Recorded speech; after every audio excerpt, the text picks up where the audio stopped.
បាទសួស្តីអ្នកនាងតោះឥឡូវនេះយើងបន្តសាច់រឿងស៊ូមីងយើងបន្តទៀតចឹងរំលឹកការភាពមុនបន្តពីអ្នកធ្វើការសាល់បងមួយចំនួនបានចុះចាញ់អស់ហើយដល់សល់តែ4អ្នកតែប៉ុណ្ណោះនៅលើកនេះគឺស៊ូមីងយេវ៉ាងឈិនឆុងជាមួយនឹងបៃស៊ូពេលនេះគឺជាពេលពាក់កណ្ដាលត្រៀតហើយស៊ូមីងបានកលេចមើលទៅការប្រច័ណ្ឌនៅខាងលើមេឃមនុស្សដែលស្ថិតនៅក្នុងជំហានទី500ឡើងទៅសុទ្ធតែជាមនុស្សដែលនៅខ្ពស់ហើយអាចនឹងដល់មេឃបានចំពោះយេវ៉ាងវិញគាត់នៅខ្ពស់ជាងនេះរួចទៅហើយគាត់មិនបានចាប់អារម្មណ៍អ្វីដែលបានកើតឡើងនៅខាងក្រៅទេគាត់មិនដឹងថាមានអ្វីកើតឡើងទេហើយក៏មិនដឹងថាមានមនុស្ស3នាក់ផ្សេងទៀតកំពុងតែប្រគួតគ្នានៅពីខាងក្រោយគាត់ផងដែរនៅពេលដែលយេវ៉ាងធ្វើដំណើរគាត់បាននិយាយឲ្យថាថ្ងៃនេះខ្ញុំនឹងឡើងឲ្យទៅដល់ជំហានទី800គាត់បានស៊ូទ្រាំនឹងសម្ពាធហើយនៅតែបន្តឡើងទៅខាងលើខណៈពេលនេះបៃស៊ូក៏ស៊ូទ្រាំនឹងកម្លាំងរបស់គាត់ទោះបីជាគាត់ហត់អីក៏ដោយគាត់នៅតែព្យាយាមឡើងទៅខាងលើគាត់បានស៊ូទ្រាំក្តាប់ធ្មេញយ៉ាងតឹងហើយក៏បានឡើងទៅម្ដងមួយជំហា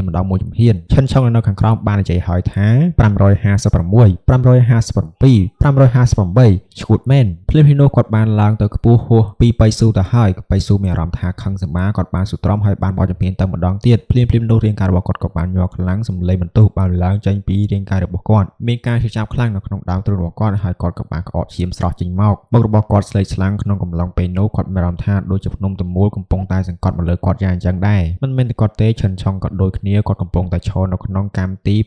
558ហើយហ៊ានបោះជំហានទៅមួយជំហានទៀតបើហើយនោះស្រាប់តែរាងកាយរបស់គាត់មិនអាចទ្រាំទ្របានហើយបន្ទាប់ពីនោះមកឈាមក៏បានហូរចេញមកពីមាត់ដូចគ្នាក៏เลยមកកាន់ស៊ូមីងវិញញើសបានហូរជោគចំខ្លួនរបស់គាត់ប៉ុន្តែការតាំងចិត្តរបស់គាត់នៅតែមិនអសាយបានឡើយគាត់បានព្យាយាមឡើងទៅខាងមុខកម្លាំងរបស់គាត់កាន់តែកើនឡើងហាក់បីជាបានកើនឡើងខ្លាំងឡ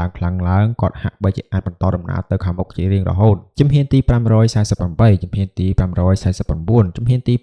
550រហូតទៅដល់ជំហានទី557សំឡេងរហឹមបានបន្លឺឡើងចេញពីរាងកាយរបស់គាត់តិចៗមានការឈឺចាប់នៅក្នុងដើមទ្រូងរបស់គាត់នៅពេលដែលសំឡេងនោះបន្លឺឡើងស៊ូមីងក៏បានកកមានការឈឺចាប់នៅក្នុងដើមទ្រូងរបស់គាត់យ៉ាងខ្លាំងគាត់បានក្អកឈាមស្រស់ចេញមកមានកម្លាំងសម្ពាធនៅក្នុងសំឡេងក្រហមឈាមរបស់គាត់បានហូរប្រឡាក់ទៅនឹងដីព្រះច័ន្ទពោះឈាមនៅក្នុងភ្នែករបស់គាត់ស្រាប់តែឆេះឡើងជាមួយនឹងពន្លឺយ៉ាងកាយសាហាវគាត់ក៏បាននិយាយឲ្យថាខ្ញុំមិនព្រមចាញ់ទេខ្ញុំមិនអាចចាញ់ទេស៊ូមីងបានកលេសក្បាលឡើងទៅខាងលើសម្លឹងមើលទៅកាន់កំពូលភ្នំសំឡេងក្រហមបានឡើងយ៉ាងខ្លាំងសំឡេងក្រហមនេះគឺដូចជាផ្គរលាន់យ៉ាងអញ្ចឹងភ្លើងដែលឆាបឆេះនៅក្នុងភ្នែករបស់គាត់ហាក់បីជាហៀបនឹងចេញមកខាងក្រៅនៅពេលជើងរបស់គាត់លើកជន់ទៅកាន់កម្មទី558ពេលដែលជើងរបស់គាត់បានចុះទៅរាងកាយរបស់គាត់ក៏បានញ័រសរសៃឈាមបានផ្ទុះចេញពីស្បែករបស់គាត់ស៊ូមីងនៅតែតស៊ូឡើងទៅជំហានទី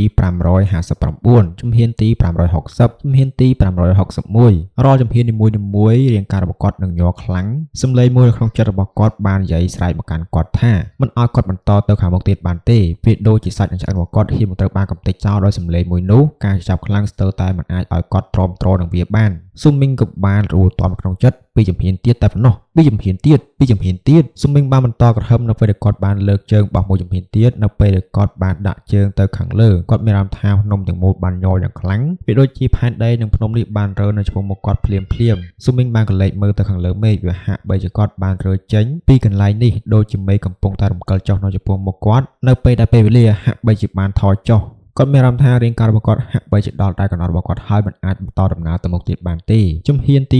562គឺជាការសាកល្បងមួយផែនដីមិនរើទេភ្នំមិនគោះរង្គើទេទោះបីជាឯងរើក៏ដោយក៏គ្មានអ្វីអាចផ្លាស់ប្ដូរយើងបានដែរព្រះចាហេតុអ្វីបានជាខ្ញុំរត់វាហាក់បីជាកម្លាំងនៅក្នុងខ្លួនរបស់ខ្ញុំបានរង្គោះរង្គើឡើងខ្ញុំមិនយល់ទេខ្ញុំមិនដឹងថាវាជារាងកាយរបស់ខ្ញុំដែលកំពុងរត់ឬក៏ដើមឈើនៅក្នុងផ្លូវដែលខ្ញុំកំពុងតែរត់នេះវារត់ថយក្រោយឡើយព្រះចាតើមានអ្វីកើតឡើងទៅនេះគឺជាការចងចាំដែលគាត់បានដឹងអំពីព្រឹត្តិការណ៍កាលដែលគាត់នៅក្មេងហើយនេះគឺជាសំណួរមួយដែលគាត់ចង់ដឹងនៅក្នុងក្បាលរបស់គាត់ពេលនោះព្រឹត្តិការណ៍បានប្រាប់ថាភ្នែករបស់ឯងនឹងកុហកខ្លួនឯងឡាស៊ូតូចពេលដែលឯងធំឡើងឯងប្រកាសជានឹងយល់អ្វីដែលឯងឃើញប្រហែលជាមិនមែនជាការពិតទេប្រហែលជាភ្នែករបស់ឯងកំពុងតែបោកបញ្ឆោតឯងខ្លួនឯងមើលដើមឈើមួយនោះទៅតើវាកំពុងតែរត់ដែរឬអត់ទេថាតើរាងកាយរបស់ឯងកំពុងតែដើរឬក៏ដើមឈើនោះវាបានដើរឬក៏វាមានចម្លើយផ្សេងទៀតនៅពេលដែលស៊ូមីងចាំបាននៅការផន់ច្រឡំមួយនេះហើយបញ្យល់ពីពាក្យសម្ដីរបស់ព្រះចានៅពេលដែលគាត់ឮចម្លើយមួយនោះប៉ុន្តែឥឡូវនេះគាត់ហាក់បីជាបាននឹកឃើញអ្វីមួយហើយគាត់ក៏មានការផ្អើលយ៉ាងខ្លាំងនៅចម្លើយដែលគាត់បានយល់អ្វីដែលបានផ្លាស់ប្ដូរមិនមែនជាផ្ទៃដីឬក៏ភ្នំទេដោយសារតែរូបកាយរបស់យើងបានរើនោះហើយជាមូលហេតុដែលអ្វីទាំងអស់នេះបានរើប៉ុន្តែតាមពិតទៅផ្ទៃដីមិនបានរើទេភ្នំក៏មិនបានរើដែរអ្វីដែលបានរើគឺជារូបរបស់យើងផ្ទាល់ដែលបានធ្វើដំណើរទៅមុខហើយរើទៅខាងមុខអ្នកដែលរើម្រាស់គឺជាចិត្តរបស់ខ្ញុំគឺជាអ្នករើ ពេលនេះខ្ញុំរត់រាងកាយរបស់ខ្ញុំនឹងរើប៉ុន្តែដើមឈើមិនបានរើទេអ្វីគ្រប់យ៉ាងដែលផ្នែករបស់ខ្ញុំបានឃើញគឺជាដើមឈើដែលកំពុងរើនោះគឺជាចិត្តរបស់ខ្ញុំដែលបានប្រាប់ខ្ញុំចិត្តរបស់ខ្ញុំត្រូវតែបោកបញ្ឆោតផ្នែករបស់ខ្ញុំហើយវាគឺជាចិត្តរបស់ខ្ញុំដែលបានធ្វើអំណាចដូចគ្នាទោះបីជារាងកាយរបស់ខ្ញុំរើក៏ដោយប៉ុន្តែប្រសិនបើចិត្តរបស់ខ្ញុំមិនរើនោះទេដីភ្នំនិងទន្លេក៏មិនបានរើទាំងអស់អ្វីនៅតែនៅស្ងៀមសូម្បីតែរាងកាយរបស់ខ្ញុំក៏ត្រូវបានបោកបញ្ឆោតដែរផ្នែករបស់ខ្ញុំរាងកាយរបស់ខ្ញុំអ្វីទាំងអស់អាចបញ្ឆោតចិត្តរបស់ខ្ញុំហើយធ្វើឲ្យវាហាក់បីជាខ្ញុំកំពុងតែធ្វើសំឡេងក្រហមបានម្ឡើងនៅក្នុងត្រចៀករបស់គាត់សំឡេងនោះធ្វើឲ្យគាត់មានអារម្មណ៍ថាវិលមកយ៉ាងខ្លាំងនៅពេលដែលគាត់បានស៊ូទ្រាំហើយឈរដោយការភ្ញាក់ផ្អើលនិងចម្លើយដែលប្រជាបានប្រាប់គាត់ហាក់បីជាបានយល់គាត់បានអោនក្បាលចុះសម្លឹងមើលទៅខាងក្រោមជើងស្ដាំរបស់គាត់ស្ថិតនៅក្នុងកម្មចន្ទាទី562ហើយជើងឆ្វេងរបស់គាត់បានស្ថិតនៅក្នុងកម្មចន្ទាទី561រាងកាយរបស់គាត់មិនបានជួបនឹងការផ្លាស់ប្ដូរណាមួយឡើយស៊ូមីងបានលើកជើងឆ្វេងរបស់គាត់ដោយស្ងប់ស្ងាត់ទៅកាន់ជំហានទី562ពេលដែលគាត់ធ្វើដូច្នេះភ្លាមគាត់ហាក់បីជាបានយល់អំពីអ្វីមួយហើយក៏បាននិយាយថាខ្ញុំយល់ហើយបើចិត្តរបស់ខ្ញុំមិនរើទេនោះអ្វីក៏មិនរើដែរនេះជាអត្ថន័យនៃការគ្រប់គ្រងយ៉ាងល្អឥតខ្ចោះភ្លាមស៊ូមីងក៏បានឈានទៅកាន់ជំហានទី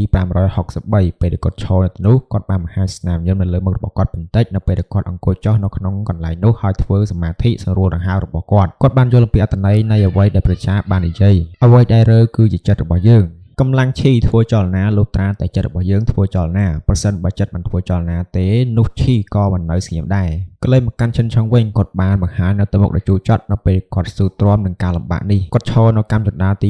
561ហើយសម្លឹងមើលទៅកាន់កម្មចន្ទាទី562គាត់នៅស្ងៀមអស់រយៈពេលយូរកាលពីពេលមុនគាត់ក៏ធ្លាប់បានលើអំពីរឿងរ៉ាវទាក់ទងជាមួយនឹងកម្មចន្ទាទី62នេះផងដែរមួយសន្ទុះក្រោយមកចិនឆឹងក៏បានខំថ្មិញហើយក៏បានស៊ូទ្រាំឡើងទៅកាន់វាប៉ុន្តែពេលដែលជើងរបស់គាត់ធ្លាក់លើកម្មចន្ទារាងកាយទាំងមូលរបស់គាត់ហាក់បីជាបានត្រូវកកហើយឈរនៅទីនោះដោយការភ្ញាក់ផ្អើលភ្នែករបស់គាត់ប្រែទៅជាទទេស្អាតភ្លាមពេលវេលាបានកន្លងផុតទៅក្នុងរយៈពេល7ដង្ហើមឈិនឆុងបានក្អកចិញ្ចៀមពេញមាត់ភ្លាមនៅពេលដែលគាត់ស្ថិតនៅក្នុងចន្លោះរវាងកម្មចន្ទាទី61និង62នៅចុងបញ្ចប់គាត់ក៏បានបរាជ័យមិនអាចឆ្លងទៅកាន់កម្មចន្ទាទី562បានទេចាំថាមកហ៊ានឡើងលើមកហ៊ាននៅក្រោមណានៅទីលានខាងក្រៅគ្រប់គ្នាស្ងប់ស្ងាត់ឈឹងគ្មានការភាសាគ្មានការចលាចលអ្វីទាំងអស់មនុស្សទាំងអស់បានផ្ដោតដង្ហើមនិងយកចិត្តទុកដាក់ចំពោះអ្វីដែលបានកើតឡើងនៅខាងក្នុងនិងមើលទៅកាន់តារាងចំណាត់ថ្នាក់ការភ្ញាក់ផ្អើលនៅក្នុងកំណត់របស់ពួកគេបានជំនួសឲ្យចិត្តកំណត់របស់ពួកគេទាំងអស់យេវ៉ាងស្ថិតនៅក្នុងលំដាប់ថ្នាក់ទី1ក្នុងកម្មចន្ទាទី303អស់803ស៊ូមីងចំណាត់ថ្នាក់ទី2កម្មចន្ទាទី563ប្រយោគទាំងពីរនេះហាក់បីជាបានទាក់ទាញចំណាប់អារម្មណ៍របស់មនុស្សគ្រប់គ្នាខ្លាំងណាស់ស៊ូមីងគ្រាន់តែជាមនុស្សធម្មតាម្នាក់ប៉ុន្តែឥឡូវនេះឈ្មោះរបស់គាត់កំពុងតែល្បីល្បាញហើយពេលវេលាបានកន្លងផុតទៅបន្តិចម្ដងយប់មួយនេះគឺពិតជាយប់ដ៏អស្ចារ្យណាស់សម្រាប់ការប្រកួតមួយនេះមនុស្សគ្រប់គ្នាកំពុងតែរងចាំមើលទៅកាន់លទ្ធផលថាអ្នកណាជាអ្នកឈ្នះចុងក្រោយពេលវេលាពេលកដាត្រៀបបានកន្លងផុតទៅហើយនៅសល់ពេលតិចខ្លាំងណាស់នៅពេលដែលថ្ងៃបានរះឡើងហើយថ្ងៃថ្មីក៏បានចូលមកនៅពេលនេះឃើញថាស៊ូម៉ូមិនបានរើទៀតទេស៊ូម៉ូទៀតដែរជាស្រ័យអ្នកនេះស៊ូមីងនៅតែអង្គុយដោយស្ងប់ស្ងាត់ប៉ុន្តែសកម្មភាពរបស់គាត់នេះបានធ្វើឲ្យមនុស្សគ្នាកំពុងតែមានចិត្តអន្ទះសាចលនារបស់គាត់នេះហាក់បីជាបានប្រែក្លាយជាព្យុះបក់បោកនៅក្នុងចិត្តគំនិតរបស់ពួកគេយ៉ាងអញ្ចឹងនៅពេលនេះស៊ូមីងបានបើកភ្នែកឡើងនៅសល់តែសរសៃឈាមចំនួន3តែប៉ុណ្ណោះនៅលើដងខ្លួនរបស់គាត់នៅពេលដែលគាត់បានបង្រួបបង្រួមវាមកសល់ចំនួនប៉ុណ្នេះនៅពេលដែលស៊ូមីងបានក្រោកឈរឡើងគាត់បានដកដង្ហើមចូលជ្រៅហើយមិនបានប្រញាប់ប្រញាល់ទៅខាងមុខពេកទេគាត់បានបែរក្បាលហើយសម្លឹងមើលទៅកាន់អាប់ក្រាស់នៅពីខាងមុខគាត់ឃើញហើយថាអាប់បានបាំងបិទជុំវិញអស់ប៉ុន្តែគាត់អាចមានអារម្មណ៍ថាគាត់កំពុងតែឈរនៅកន្លែងដ៏ខ្ពស់មួយខ្ញុំប្រហែលជាត្រូវការទៅកាន់ជំហានទី781ដើម្បីធ្វើឲ្យខ្សែឈាម3ចង្កល់របស់ខ្ញុំរលាយបាត់ទាំងស្រុងខ្ញុំចង់ដឹងថាតើពេលនេះខ្ញុំអាចទៅឆ្ងាយបានប៉ុណ្ណាស៊ូមីងបានបោះជំហានរបស់គាត់ទៅកាន់ជំហានទី564ភ្លាមនៅពេលដែលគាត់ឈរនៅទីនោះគាត់បានឡើងទៅខាងមុខមួយជំហានម្ដងដោយមិនស្ទាក់ស្ទើរគាត់បានឡើងម្ដងមួយជំហានយឺតគាត់មិនដើរលឿនដូចពីមុនទៀតទេហើយគាត់បានធ្វើដំណើរក្នុងរយៈពេល1ដង្ហើមបានជាង20-30ជំហាននៅពេលដែលស៊ូមីងបានដើរទៅដោយស្ងប់ស្ងាត់គាត់បានបញ្ចេញនូវអារម្មណ៍ស្ងប់ស្ងាត់ដូចជាទឹកយ៉ាងអញ្ចឹងនៅពេលដែលគាត់បន្តដំណើរទៅខាងមុខសរសៃឈាមទាំងអស់បានដេញឡើងនៅលើស្បែករបស់គាត់កម្លាំងឈាមដ៏ខ្លាំងក្លាបានផ្ទុះចេញពីរូបកាយរបស់គាត់ក្នុងពេលជាមួយគ្នានោះនៅពេលដែលគាត់បន្តដំណើរឥតឈប់ឈរសរសៃឈាមមួយទៀតបានលេចចេញមកផ្លូវមួយនេះគឺជាផ្លូវរបស់ម៉ាន់ស៊ូគឺជាផ្លូវរឹងមាំមួយជាកម្មសិទ្ធិរបស់ស៊ូមីងផ្ទាល់វាគឺជាដំណាក់កាលដ៏សំខាន់បំផុតនៃការផ្លាស់ប្ដូររូបរាងកាយនៅក្នុងជីវិតរបស់គាត់វាគឺជាការផ្លាស់ប្ដូរនៅក្នុងការបង្ហាត់និងការយល់ដឹងរបស់គាត់អំពីព្រលឹងរបស់ខ្លួនឯងរាល់ជំហានដែលស៊ូមីងបានដើរវាបានប្រែក្លាយទៅជារូបដែលបានបង្ហាញចំនួនជំហានដែលគាត់បានបង្ហាញនៅលើតារាងចំណាត់ថ្នាក់រាល់ពេលដែលរូបរបស់គាត់បានធ្វើអំណាចរាល់ជំហានរបស់គាត់ត្រូវបានកត់ត្រានៅលើផ្លាកបញ្ជីឈ្មោះ នៅពេលដែលគាត់បានបោះចម្ភានបេះដូងមនុស្សគ្រប់គ្នាដែលនៅខាងក្រៅក៏បានលោតញាប់ទៅតាមផងដែរមនុស្សបានរាប់ហើយថា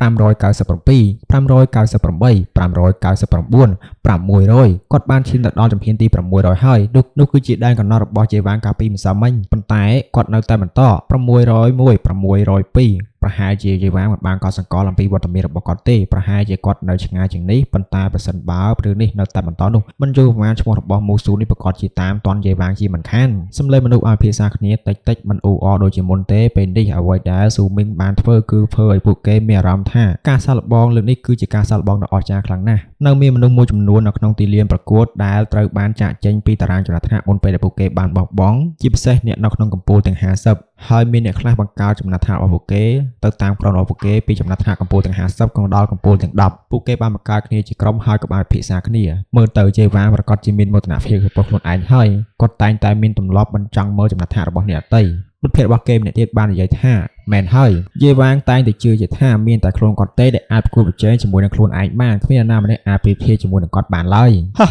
ខ្ញុំឆ្ងល់ថាតើមូស៊ូនឹងមានសមត្ថភាពអាចក្លាយជាគូប្រជែងរបស់គាត់បានដែរឬអត់ទេនៅថ្ងៃនេះពេលនេះគាត់ប្រហែលជាស្ថិតនៅក្នុងជំហានទី645រួចទៅហើយទោះជាយ៉ាងណាក៏ដោយមូស៊ូនេះគឺពិតជាខ្លាំងមែនទែនខ្ញុំមិនអាចប្រៀបធៀបជាមួយនឹងសក្តានុពលរបស់គាត់បានទេមនុស្សនេះទៀតបាននិយាយថាបាននិយាយឲ្យស្មោះត្រង់ទៅនោះខ្ញុំពិតជាចង់ឲ្យយេវ៉ាងគាត់មើលទៅកាន់តារាបញ្ជីឈ្មោះខ្លាំងណាស់ខ្ញុំចង់ឃើញថាតើគាត់បញ្ចេញប្រតិកម្មបែបណាទៅនៅពេលដែលគាត់ឃើញឈ្មោះរបស់មូស៊ូនេះដែលបានដើរតាមពីខាងក្រោយគាត់យ៉ាងប្រគាតើគាត់អាចងាកមកប្រឆាំងជាមួយនឹងមូស៊ូនេះដែរទេឬក៏គាត់អាចមានអារម្មណ៍ថារំភើបនៅពេលដែលមានគូប្រកួតប្រជែងជាមួយនឹងគាត់ម្នាក់ស្ត្រីចំណាស់មកពីកោស្ពូនីងឹតបានសម្លឹងមើលទៅកាន់ឈ្មោះរបស់មូស៊ូនៅលើរូបសំណាកភ្នែករបស់នាងបានបង្ហាញនូវភាពទន់ធ្ងរហើយបន្ទាប់មកនាងមិនដឹងថាមនុស្សនោះជានរណាទេប៉ុន្តែនាងបានកោតសរចំពោះគាត់យ៉ាងខ្លាំងទៅមើលងាយស៊ូមីងមុននេះសោះហ្នឹងនាងអាចគិតថាមនុស្សនោះមិនមែនជាមនុស្សមកពីកោសម្ព័ន្ធខ្យល់ទេប្រសិនបើដូច្នេះមែននោះវានឹងគួរឲ្យចាប់អារម្មណ៍ណាស់នៅពេលដែលមនុស្សនោះបានបង្ហាញខ្លួននៅខាងក្រៅនាងបានគិតថាគួរឲ្យសោកស្ដាយណាស់ដែលគាត់មិនមែនជាមនុស្សមកពីកោសម្ព័ន្ធនាងរបស់ខ្ញុំបើមិនដូច្នេះទេខ្ញុំនឹងធ្វើអ្វីគ្រប់យ៉ាងដែលខ្ញុំអាចធ្វើបានដើម្បីជួយគាត់ក្នុងការហ្វឹកហាត់បន្តនិងលះបង់តម្លៃតបស្នងណាក៏បានឲ្យតែគាត់ទៅមុខហើយអាចក្លាយជាមនុស្សអស្ចារ្យជាងអ្នកដទៃហើយកុងស៊ីមិនមែនជាប្រភេទមនុស្សដែលអាចទទួលយកនៅទំនួលខុសត្រូវធំបានទេហើយកោសម្ព័ន្ធនាងរបស់ខ្ញុំអាចនឹងធ្លាក់ចុះដែរទេចំពោះប៉ៃលីងវិញនាងគ្រាន់តែមានចំណង់ចំណូលចិត្តបន្តិចបន្តួចចំពោះស៊ូមីងនោះតែប៉ុណ្ណោះនាងមិនអាចបែងចែកការដឹងគុណនិងការស្រឡាញ់បានទេតារាបណានាងមិននៅជុំវិញនិងយកចិត្តទុកដាក់ចំពោះស៊ូមីងនោះទេនោះពេលវេលាអាចនឹងធ្វើឲ្យនាងបំភ្លេចគាត់បានដោយធម្មជាតិតើស៊ូមីងនោះមានសិទ្ធិអ្វីមកតាក់ទងចៅស្រីរបស់ខ្ញុំពីលុះត្រាតែគាត់គឺជាមូស៊ូដ៏អត់កំបាំងមែននោះនាងនិយាយបានសើចហើយក៏បានចំអកបន្តិចបន្តួចទៅកាន់ស៊ូមីងផងដែរឆ្ងាយជានេះទៀតនោះគឺជាមេក្រុមកោសម្ព័ន្ធនាងងឹតមុខរបស់គាត់ប្រែទៅជាខ្មៅរួចទៅហើយនៅពេលដែលគាត់សម្លឹងមើលទៅកាន់ឈ្មោះរបស់មូស៊ូនៅលើរូបសំណាកបញ្ជីឈ្មោះកាយភ្នែករបស់គាត់ត្រជាក់ប៉ុន្តែក្នុងពេលជាមួយហេននេះក៏មានការផ្អើលនិងការកោតសរសើរផងដែរគាត់បានគិតថាបៃស៊ូត្រូវបានបង្រៀនដោយប្រជានៅក្នុងកោសម្ព័ន្ធតាំងពីគាត់នៅក្មេងហើយបានវាដាច់ក្មេងចំនួនក្រោយនៅក្នុងចំណោមរបស់គាត់យ៉ាងខ្លាំងប្រសិនបើមិនមែនដោយសារតែប្រជាបានឈានដល់ដំណាក់កាលថ្មីមួយក្នុងការទម្លាប់របស់គាត់ទេហើយឥឡូវនេះអាចឈរដំណើរដូចគ្នាជាមួយនឹងប្រជាជាណាននៅពេលនេះនោះគាត់អាចធ្វើឲ្យបៃស៊ូខ្លាំងជាងនេះប៉ុន្តែមូស៊ូនោះមកពីណាទៅគាត់គឺជាមនុស្សមកពីកោសម្ព័ន្ធមួយណាខ្ញុំត្រូវតែនាំគាត់មកក្នុងកោសម្ព័ន្ធហើយចង់មកធ្វើជាមួយនឹងគាត់បើមិនដូច្នេះទេខ្ញុំអាចនឹងត្រូវសម្លាប់គាត់បើសិនជាគាត់អាចបញ្ជូលព្រមប្រជាជាណានក៏បានសម្លឹងមើលទៅកាន់រូបសំណាកដូចគ្នានៅពេលនេះបានឃើញថាស៊ូមីងបានទៅដល់ជំហានទី677ហើយគាត់បានយកចិត្តទុកដាក់យ៉ាងខ្លាំងវាហាក់បីជាអ្វីដែលបានកើតឡើងនៅក្នុងលរបស់គាត់វាធ្វើគាត់មិនអាចបានស្មានជាមួយនឹងស៊ូមីងនេះបានគាត់បាននិយាយថាមូសាងនៅពេលដែលស៊ូមីនោះបានបញ្ចប់ការសាកល្បងរបស់គាត់សូមឲ្យគាត់ស្នាក់នៅក្នុងកោសម្ព័ន្ធខ្យល់របស់ខ្ញុំកន្លែងនេះនឹងមានអត្ថប្រយោជន៍យ៉ាងខ្លាំងសម្រាប់គាត់ភ្លាមៗនោះការផ្លាស់ប្ដូរថ្មីបានកើតឡើងមួយទៀតស៊ូមីបានឡើងទៅកាន់ជំហានទី684នៅពេលនេះប្រជាមូសាងបានត្រឹមតែបង្ហាញស្នាមញញឹមតិចៗចំពោះគាត់ផ្ទាល់គាត់ក៏មានការផ្អើលនៅអ្វីដែលស៊ូមីបានបង្ហាញដូចគ្នាគាត់មិននឹកស្មានថាស៊ូមីនឹងអាចទទួលបានលទ្ធផលដ៏អស្ចារ្យបែបនេះទេនេះវាបានលើសអំពីការរំពឹងទុករបស់គាត់ទាំងស្រុងគាត់បាននិយាយតិចៗថាកុំបារម្ភអីយើងអាចនិយាយគ្នាអំពីនេះបាននៅពេលក្រោយនៅពេលដែលការសាកល្បងនេះត្រូវបានបញ្ចប់នៅពេលដែលប្រជាជនណានឃើញថាប្រជាមូសាមិនបានផ្ដល់សារសំណើរបស់គាត់ភ្លាមៗទេមានពន្លឺបន្តិចលេចឡើងនៅក្នុងកាយភ្នែករបស់គាត់ដោយបញ្ញារបស់គាត់និងកម្លាំងនៃការហ្វឹកហាត់របស់គាត់វាជារឿងធម្មតាទេដែលគាត់ដឹងថាលក្ខខណ្ឌដើម្បីស្នើទៅកាន់ស៊ូមីងគឺមិនគ្រប់គ្រាន់ក្នុងការស្នើទេគាត់បាននិយាយម្ដងទៀតថាប្រសិនបើគាត់អាចដើរលើអំពីជំហានទី750ជំហានបាននោះខ្ញុំនឹងផ្ដល់ការទំនុកបំរុងទៅកាន់គាត់គ្រប់យ៉ាងដល់ការហ្វឹកហាត់របស់គាត់ដូចជាកូនប្រុសរបស់ខ្ញុំយ៉ាងអញ្ចឹងហើយប្រសិនបើគាត់អាចដើរលើសពីជំហានទី800គាត់នឹងក្លាយជាបេក្ខជនសម្រាប់កូនប្រុសរបស់ម៉ានស៊ូរបស់ខ្ញុំ ព្រះចាមូសាងបានកលេចមើលទៅកាន់គាត់បន្តិចហើយក៏បានសួរថាចុះបើសិនជាគាត់ឡើងខ្ពស់ជាងនេះវិញយ៉ាងម៉េចព្រះចាចំណានបាននិយាយថាបើខ្ពស់ជាងនេះមិនអីទេប្រសិនបើគាត់អាចឡើងទៅកាន់ជំហានទី850នោះខ្ញុំនឹងផ្ដល់សិទ្ធិដូចគ្នាដូចជាមួយនឹងយេវ៉ាងដែរប្រសិនបើគាត់អាចឡើងដល់ជំហានទី900នោះបើគាត់យល់ព្រមចូលរួមជាមួយនឹងកលសម្ព័ន្ធខ្យល់របស់ខ្ញុំរវាងគាត់ជាមួយទៅនឹងយេវ៉ាងខ្ញុំនឹងជ្រើសរើសនរណាម្នាក់ដើម្បីផ្គត់ផ្គង់ពួកគេឲ្យទៅកាន់ជំហានមួយទៀតដែលហៅថាការភ្ញាក់ដឹងខ្លួនហើយនឹងក្លាយទៅជាកូនប្រុសដ៏មានមោទនភាពរបស់ម៉ាន់ស៊ូរបស់កលសម្ព័ន្ធរបស់យើងព្រះចាមូសាងបានញញឹមតិចៗនៅពេលដែលគាត់បាននិយាយថាឥឡូវនេះគាត់ឡើងដល់ជំហានទី700រួចទៅហើយស្ថិតនៅក្នុងជំហានទី700នេះស៊ូមីងបានដកដង្ហើមធំញើសបានហូរចូលខ្លួនរបស់គាត់រួចទៅហើយគាត់ឈរនៅក្នុងកាំចណ្ដាលទី700នៅពេលដែលគាត់សម្លឹងមើលទៅកាន់លើភ្នំពេលព្រឹកព្រលឹមបានជិតមកដល់ហើយព្រះច័ន្ទក៏ចាប់ផ្ដើមងឹតទៅវិញការឈានទៅខាងមុខក្នុងសម្ពាធនេះគឺពិបាកខ្លាំងណាស់សរសៃឈាមមួយចំនួនបានលេចឡើងលើដងខ្លួនរបស់គាត់នៅពេលដែលគាត់បានឈានមកដល់ជំហានមួយនេះស៊ុំមីងមិនអាចមើលឃើញថាមានសរសៃឈាមចំនួនប្រមាណនៅលើដងខ្លួនរបស់គាត់ទេមានគំនិតមួយនៅក្នុងចិត្តរបស់គាត់គឺគាត់នឹងបន្តដំណើរទៅមុខរហូតដល់ដែនកំណត់នៃរាងកាយរបស់គាត់បានឡើងទៅជំហានទី701នៅពេលដែលយេវ៉ាងកំពុងតែអង្គុយនៅក្នុងជំហានទី803ភ្នំទាំងមូលស្ងប់ស្ងាត់ណាស់យេវ៉ាងស្ថិតនៅផ្នែកខាងត្បូងនៃភ្នំហើយស៊ុំមីងស្ថិតនៅផ្នែកខាងជើងនៃភ្នំពួកគេស្ថិតនៅក្នុងផ្នែកពីរផ្សេងគ្នានៅពេលដែលចិត្តភ្លឺព្រះច័ន្ទក៏បានរសាត់បាត់ទៅយេវ៉ាងបានក៏លេចមើលទៅកាន់ព្រះច័ន្ទដែលបានរសាយបាត់នៅពេលដែលគាត់បាននិយាយថាពេលដែលថ្ងៃរះមកខ្ញុំនឹងចាប់ផ្ដើមវាយលុកនៅក្នុងដង្ហើមចុងក្រោយរបស់ខ្ញុំលើកនេះខ្ញុំនឹងខិតខំឲ្យពិសោធន៍ភាពដើម្បីឈានទៅកាន់ជំហានទី900ខ្ញុំពិតជាប្រកាសណាស់ថាมันមានមនុស្សច្រើនទេនៅសេសសល់នៅលើភ្នំនេះគួរតែមនុស្សតិចជាង10នាក់តែប៉ុណ្ណោះខ្ញុំឆ្ងល់ថាតើនរណាម្នាក់ដែលអាចឆ្លងកាត់ជំហានទី500បានដែរឬអត់ទេប៉ុន្តែមើលទៅវាមិនគួរមានទេមានមោទនភាពនៅលើមុខរបស់គាត់បន្ទាប់ពីគាត់ស្ងប់ស្ងាត់មួយសន្ទុះគាត់បានជ្រើសរើសយកផ្លែបញ្ជីឈ្មោះមកមើលដំបូងឡើយគាត់មានបំណងកលេចមើលតែមួយផ្លែតែប៉ុណ្ណោះថាតើមានមនុស្សប្រមាណអ្នកដែលនៅសេសសល់នៅក្នុងការសាកល្បងនេះវាគ្រាន់តែជាសកម្មភាពបន្តិចបន្តួចក្នុងការមើលងាយក្នុងខ្សែភ្នែករបស់គាត់ប៉ុន្តែភ្លាមៗនោះទឹកមុខសោកស្ងាត់របស់គាត់នៅពេលដែលឃើញស្លាកបញ្ជីហើយគាត់ស្រាប់តែមានការផ្អើលយ៉ាងខ្លាំងគាត់បានសម្លឹងមើលទៅកាន់វាម្ដងទៀតនៅពេលដែលគាត់ហៀបនឹងដាក់ចេញទៅហើយនោះគាត់មានការផ្ដោតអារម្មណ៍យ៉ាងខ្លាំងស្អីគេលេខរៀងទី2មូស៊ូស្ថិតនៅក្នុងជំហានទី716តើមនុស្សនេះដើរនៅពេលយប់តើមែនទេពិតជាល្ងងមែនពេលនេះគាត់បានបិទភ្នែកបន្ទាបហើយមិនចង់គិតទេហើយធ្វើដំណើរទៅខាងមុខបន្តគាត់មិនមានការភ័យសន្ស្លាវអ្វីទេសូម្បីតែបន្តិចក៏ដោយស៊ុំមីងក៏បានបន្តដំណើរទៅខាងមុខដូចគ្នាចិត្តកំណត់របស់គាត់នៅតែទទេស្អាតនៅពេលគាត់មានការតាំងចិត្តយ៉ាងខ្លាំងកម្លាំងចិត្តមួយប្រភេទតែប៉ុណ្ណោះដែលរុញគាត់ឲ្យឡើងទៅខាងលើគឺជាការមិនធ្វើឲ្យប្រជាអស់សង្ឃឹមសរសៃឈាមនៅលើដងខ្លួនរបស់គាត់បានកើនឡើងបន្តិចបន្តួចជាមួយនឹងការកើនឡើងនៃចំនួនសរសៃឈាមនីមួយៗគាត់មានកម្លាំងបន្ថែមដើម្បីបន្តទៅខាងមុខទៀតគាត់បានឡើងទៅកាន់ជំហានទី725 726 738 751 763រហូតដល់779រាល់ពេលគាត់លើកជើងមួយជំហានការឈឺចាប់និងរីករាលដាលពេញខ្លួនរបស់គាត់ម្ដងគាត់បានស៊ូទ្រាំនឹងការឈឺចាប់មួយនេះស៊ីមីងបានលើកជើងរបស់គាត់ឡើងហើយបោះទៅកាន់ជំហានទី780ខ្វះតែកន្លះជំហានទៀតទៅប៉ុណ្ណោះទៅកាន់ជំហានទី781ពន្លឺពណ៌ក្រហមនៅក្នុងផ្នែករបស់ស៊ូមីងបានឆេះស្រាលវាដូចជាដុតរាងកាយរបស់ស៊ូមីងទាំងមូលឲ្យខ្លាំងជាផេះយ៉ាងអញ្ចឹងនៅសល់តែកន្លះជំហានទៀតតែប៉ុណ្ណោះសរសៃឈាមទាំងអស់នៅលើខ្លួនរបស់គាត់បានលេចឡើងនៅពេលដែលគាត់ចរាចរកម្លាំងឈីនៅក្នុងខ្លួនរបស់គាត់បានបោះជំហានទៅកាន់ជំហានទី781នៅពេលជើងរបស់គាត់ហៀបនឹងចុះលើកាំចណ្ដាលរាងកាយរបស់គាត់ហាក់បីជាមិនអាចទ្រាំទ្រនឹងសម្ពាធបានទៀតទេនៅពេលដែលគាត់ហៀបនឹងដួលហើយនោះស៊ូមីងក៏បានងើក្បាលឡើងទៅលើមេឃហើយក៏បានក្រហឹមគាត់ត្រូវតែទៅដល់ចំណុចមួយនោះគាត់ត្រូវតែទៅដល់គាត់បានលើកដៃស្អប់គាត់ហើយខំរៀមដៃចេញបន្តក់នៅឈាមរបស់គាត់មកលាបនឹងភ្នែករបស់គាត់នឹងចាប់ផ្ដើមដុតឈាមរបស់គាត់ជាលើកទី3នៅក្នុងពេលនេះតែម្ដងនៅពេលឈាមបានប្រឡាក់ជាមួយនឹងភ្នែកភ្នំទាំងមូលហាក់បីជាបានរើចេញមេឃដូចជារង្គោះរង្គើផ្ទៃ3ហាក់បីជាបានរង្គោះរង្គើនឹងចង់រលំសំឡេងក្រហើមរបស់សត្វសាហាវបានឡើងភ្លាមនៅក្នុងអាប់នៅលើភ្នំយាយវាងនៅក្នុងជំហានទី803ក៏បានញាប់ផងដែរគាត់បានឮសំឡេងក្រហើមមកពីកំពូលភ្នំហើយមានអារម្មណ៍ថាភ្នំទាំងមូលកំពុងតែរង្គោះរង្គើនៅពេលដែលសំឡេងក្រហើមនោះបានបន្លឺឡើងការផ្លាស់ប្ដូរដ៏មិនគួរជាមួយបានកើតឡើងភ្លាមគាត់បានបើកភ្នែកឡើងហើយភ្នែករបស់គាត់បានរួមតូចទៅកាន់ទិសដៅនៃកំពូលភ្នំគាត់មានអារម្មណ៍ថាមានការផ្លាស់ប្ដូរនៃភ្នំដែលមានទំនាក់ទំនងជាមួយនឹងមនុស្សដែលមានឈ្មោះថាមូស៊ូនោះដោយមិនស្ទាក់ស្ទើរនោះគាត់បានយកផ្លាកបញ្ជីមកមើលម្ដងទៀតហើយក៏បានលេខមើលទៅកាន់វាហើយឃើញថាមូស៊ូនោះស្ថិតនៅក្នុងជំហានទី781ទឹកមុខរបស់ជីវាងបានផ្លាស់ប្ដូរភ្លាមហើយគាត់ក៏បានក្រោកឈរឡើងភ្លាមស៊ូមូស្ថិតនៅក្នុងចំណាត់ថ្នាក់ទី2នៅក្នុងជំហានទី781ទឹកមុខរបស់គាត់បានបង្ហាញនូវភាពទន់ធ្ងរមោទនភាពរបស់គាត់មិនអនុញ្ញាតឲ្យមាននរណាម្នាក់អាចប្រជែងនឹងគាត់បានទេនៅពេលដែលគាត់ឃើញបែបនេះ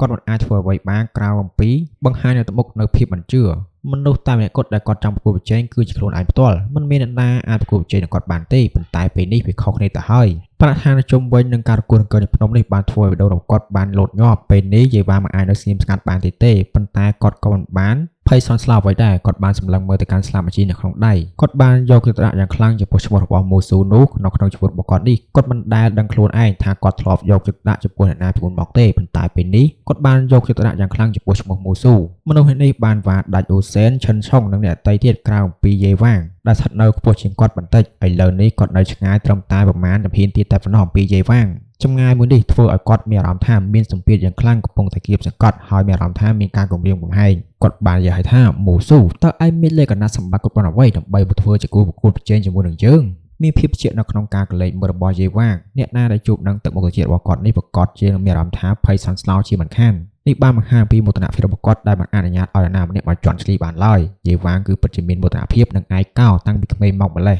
គាត់គឺជាមនុស្សម្នាក់ដែលអស្ចារ្យនិងបានដាច់ក្មេងចំណុចកោនៅក្នុងចំណងរបស់គាត់ហើយឈរទៅលើចំណុចកំពូលគាត់គឺជាកូនប្រុសដ៏មានមោទនភាពរបស់ម៉ាន់ស៊ូនៅក្នុងកលសម្ព័ន្ធខ្យល់ឋានៈរបស់គាត់នៅក្នុងកលសម្ព័ន្ធខ្យល់គឺមិនធម្មតាមិនមែនណាម្នាក់អាចប្រកួតប្រជែងបានទេគាត់គឺជាយាយវ៉ាងគឺជាមនុស្សដែលមើលងាយមនុស្សទាំងអស់ក្នុងចំណោមមិត្តភក្តិចំណុចក្រោយរបស់គាត់បានប្រកែកកតើចំពោះពួកគេទាំងអស់ពីព្រោះគាត់ជឿជាក់ថាគ្មានណាម្នាក់អាចទាក់ទាញនឹងការចាប់អារម្មណ៍របស់គាត់បានទេហើយមិនអាចក្លាយជាគូប្រកួតប្រជែងរបស់គាត់ដូចគ្នាប៉ុន្តែឥឡូវនេះជាមួយនឹងការបង្ហាញខ្លួនរបស់ស៊ូមីងជាលើកដំបូងក្នុងជីវិតរបស់គាត់នេះយាយវ៉ាងមានអារម្មណ៍ថាមានគូប្រកួតប្រជែងនៅក្នុងខ្លួនរបស់គាត់បានគិតហើយថាបើសិនជាអញ្ចឹងមែននោះអញ្ចឹងយើងនឹងប្រកួតគ្នាទៅចុះបន្ទាប់មកគាត់ក៏បានដកដង្ហើមចូលទៅហើយសម្រួលដង្ហើមរបស់គាត់ឲ្យស្ងប់ស្ងាត់ប៉ុន្តែគាត់នៅតែមិនអាចស្ងប់ស្ងាត់បានទេប្រសិនបើគាត់ពិតជាស្ងប់ស្ងាត់មែននោះគាត់ប្រហែលជារងចាំដល់មេភ្លឺហើយធ្វើដំណើរជាមិនខាននេះគឺជាផែនការតាំងពីដំបូងរបស់គាត់យ៉ាងណាក៏ដោយជាមួយនឹងការបង្ហាញខ្លួនរបស់ស៊ូមីងនេះបានធ្វើឲ្យគាត់ផ្លាស់ប្ដូរផែនការរបស់គាត់ហើយគាត់បានធ្វើដំណើរភ្លាមៗនៅពេលនេះយាយវ៉ាងបានលើកជើងបោះដំណើរឆ្ពោះទៅកាន់ជំហានទី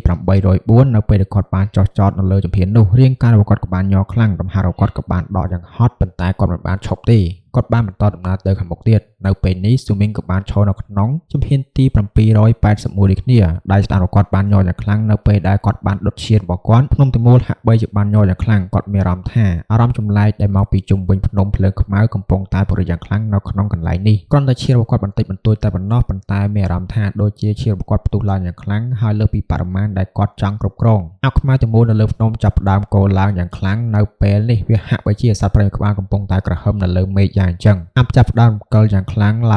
ើងរហូតដល់ធ្វើភ្នំទាំងមូលហាក់បីជាមានភាពរត់វើកនិងមានភាពរំភើបចំពោះវាខ្យល់បានបោកចូលទៅក្នុងខួររបស់ស៊ូមីងយ៉ាងលឿនវាធ្វើគាត់បានញាប់ញ័រហើយអារម្មណ៍នេះដូចជាហៀបនឹងផ្ទុះនៅក្នុងខ្លួនរបស់គាត់អារម្មណ៍មួយនេះស៊ូមីងធ្លាប់មានអារម្មណ៍នៅពេលដែលគាត់ព្យាយាមដុតឈាមជាលើកទី3កាលពេលនៅក្នុងរូងភ្នំខ្មៅស៊ូមីងបានដាក់ដៃចុះនៅពេលដែលគាត់បានដាក់ដៃចុះសំឡេងក្រហមមកពីខាងក្នុងភ្នំក៏បានឈប់អាប់នៅជុំវិញក៏បានត្រឡប់ទៅរកសភាពធម្មតាវិញបរិយាកាសចម្លែកដែលបានលេចមកនេះក៏បានបាត់ទៅវិញដូចគ្នាអ្វីគ្រប់យ៉ាងបានប្រែជាស្ងប់ស្ងាត់វាហាក់បីជាឈុតឆាកនេះគ្រាន់តែជាការបំផន់ហើយមិនដែលកើតឡើងទៅដោយសោះស៊ូមីងបានឈរនៅលើកម្មបណ្ដាទី781ហើយសម្លឹងមើលទៅកាន់កំពូលភ្នំបន្ទាប់មកគាត់ក៏បានបើកភ្នែកហើយប្រើកម្មចន្ទាចុងក្រោយជាមួយនឹងសម្ពាធដែលមានតុល្យភាពនៅក្នុងចំណោមលេខដែលប្រជាបានប្រាប់ដើម្បីចាប់ផ្ដើមកែលម្អរាងកាយរបស់គាត់នៅពេលនេះសំឡេងមនុស្សនៅខាងក្រៅបានចលាចលឡើងបង្កឲ្យជាការចែកវែកញែកគ្នាជាបន្តបន្ទាប់នៅក្នុងពេលដែលស៊ូមីងមិនបានធ្វើចលនាបន្តទៀតការរំជួយភ្នំនេះមិនមាននរណាម្នាក់អាចកត់សម្គាល់បានទេមានតែយាយវ៉ាងតែប៉ុណ្ណោះដែលនៅក្នុងភ្នំទើបអាចកត់សម្គាល់បានពួកគេគ្រាន់តែឃើញថាឈ្មោះរបស់មូស៊ូបានឡើងទៅកាន់ចំណាត់ថ្នាក់ទី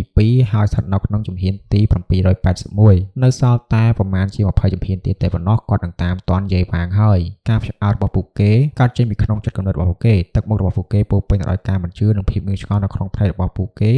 េមិនអាចជឿអ្វីបានទេក្រៅពីភ្ញាក់ផ្អើលតែប៉ុណ្ណោះពួកគេថែមទាំងបានឃើញយាយវ៉ាងកំពុងធ្វើចលនាទៀតផងនៅពេលនេះក្នុងចំណោមមនុស្សរាប់រយនាក់នៅក្នុងការសាកល្បងនេះមានមនុស្សមួយចំនួនធំដែលមិនបានគិតច្រើនពេកអំពីមូលហេតុដែលយាយវ៉ាងសម្រាប់ចាត់ធ្វើដំណើរភ្លាមនៅពេលនេះពួកគេគ្រាន់តែគិតថាយាយវ៉ាងគួរធ្វើចលនាតាំងពីដំបូងប្រសិនបើពួកគេនៅកន្លែងរបស់គាត់នោះពួកគេប្រកាសជាក្រោកពីដំណេករបស់ពួកគេហើយធ្វើដំណើរទៅដូចគ្នាការពិតខ្លាចស៊ូមីងវ៉ាដាច់សោះប៉ុន្តែចំពោះមនុស្សមួយចំនួនតូចដែលស្ថិតនៅក្នុងចំណាត់ថ្នាក់កម្ពស់ទាំង50ពួកគេសុទ្ធតែស្គាល់អំពីយាយវ៉ាងការយល់ដឹងរបស់ពួកគេអំពីយាយវ៉ាងគឺពិតជាល្អជាងអ្នកអតីតច្រើនខ្លាំងណាស់មនុស្សម្នាក់ក្នុងចំណោមពួកគេបាននិយាយឲ្យថាយាយវ៉ាងប្រហែលជាបានកលេចមើលទៅកាន់តារាងបញ្ជីឈ្មោះហើយគាត់ប្រហែលជាបានមើលកន្លែងមួយនោះហើយដោយសារតែបុគ្គលិកលក្ខណៈរបស់គាត់មើលទៅ កាន់ស្លាប់បញ្ជីឈ្មោះគាត់គួរតែមានអារម្មណ៍ថាប្រកេកកតើចំពោះវាប៉ុន្តែមូស៊ូនេះគឺពិតជាអស្ចារ្យខ្លាំងពេកហើយសូម្បីតែយាយវាងពេលនេះក៏មិនអាចស្កប់ស្ងាត់ដោយសារតែគាត់បានដែរគាត់បានធ្វើចលនារបស់គាត់នៅពេលដែលយាយវាងធ្វើការសម្រេចចិត្តហើយគាត់នឹងមិនធ្វើការផ្លាស់ប្ដូរដោយងាយៗនោះទេគាត់ប្រហែលជាកំពុងតែគិតអំពីការរងចាំដល់មុនមេភ្លឺទើបគាត់ធ្វើចលនាប៉ុន្តែឥឡូវនេះដោយសារតែមូស៊ូនេះបានធ្វើគាត់ផ្លាស់ប្ដូរផែនការរបស់គាត់ហើយគាត់បានធ្វើដំណើរភ្លាមៗមុនពេលដែលមេឃបានភ្លឺ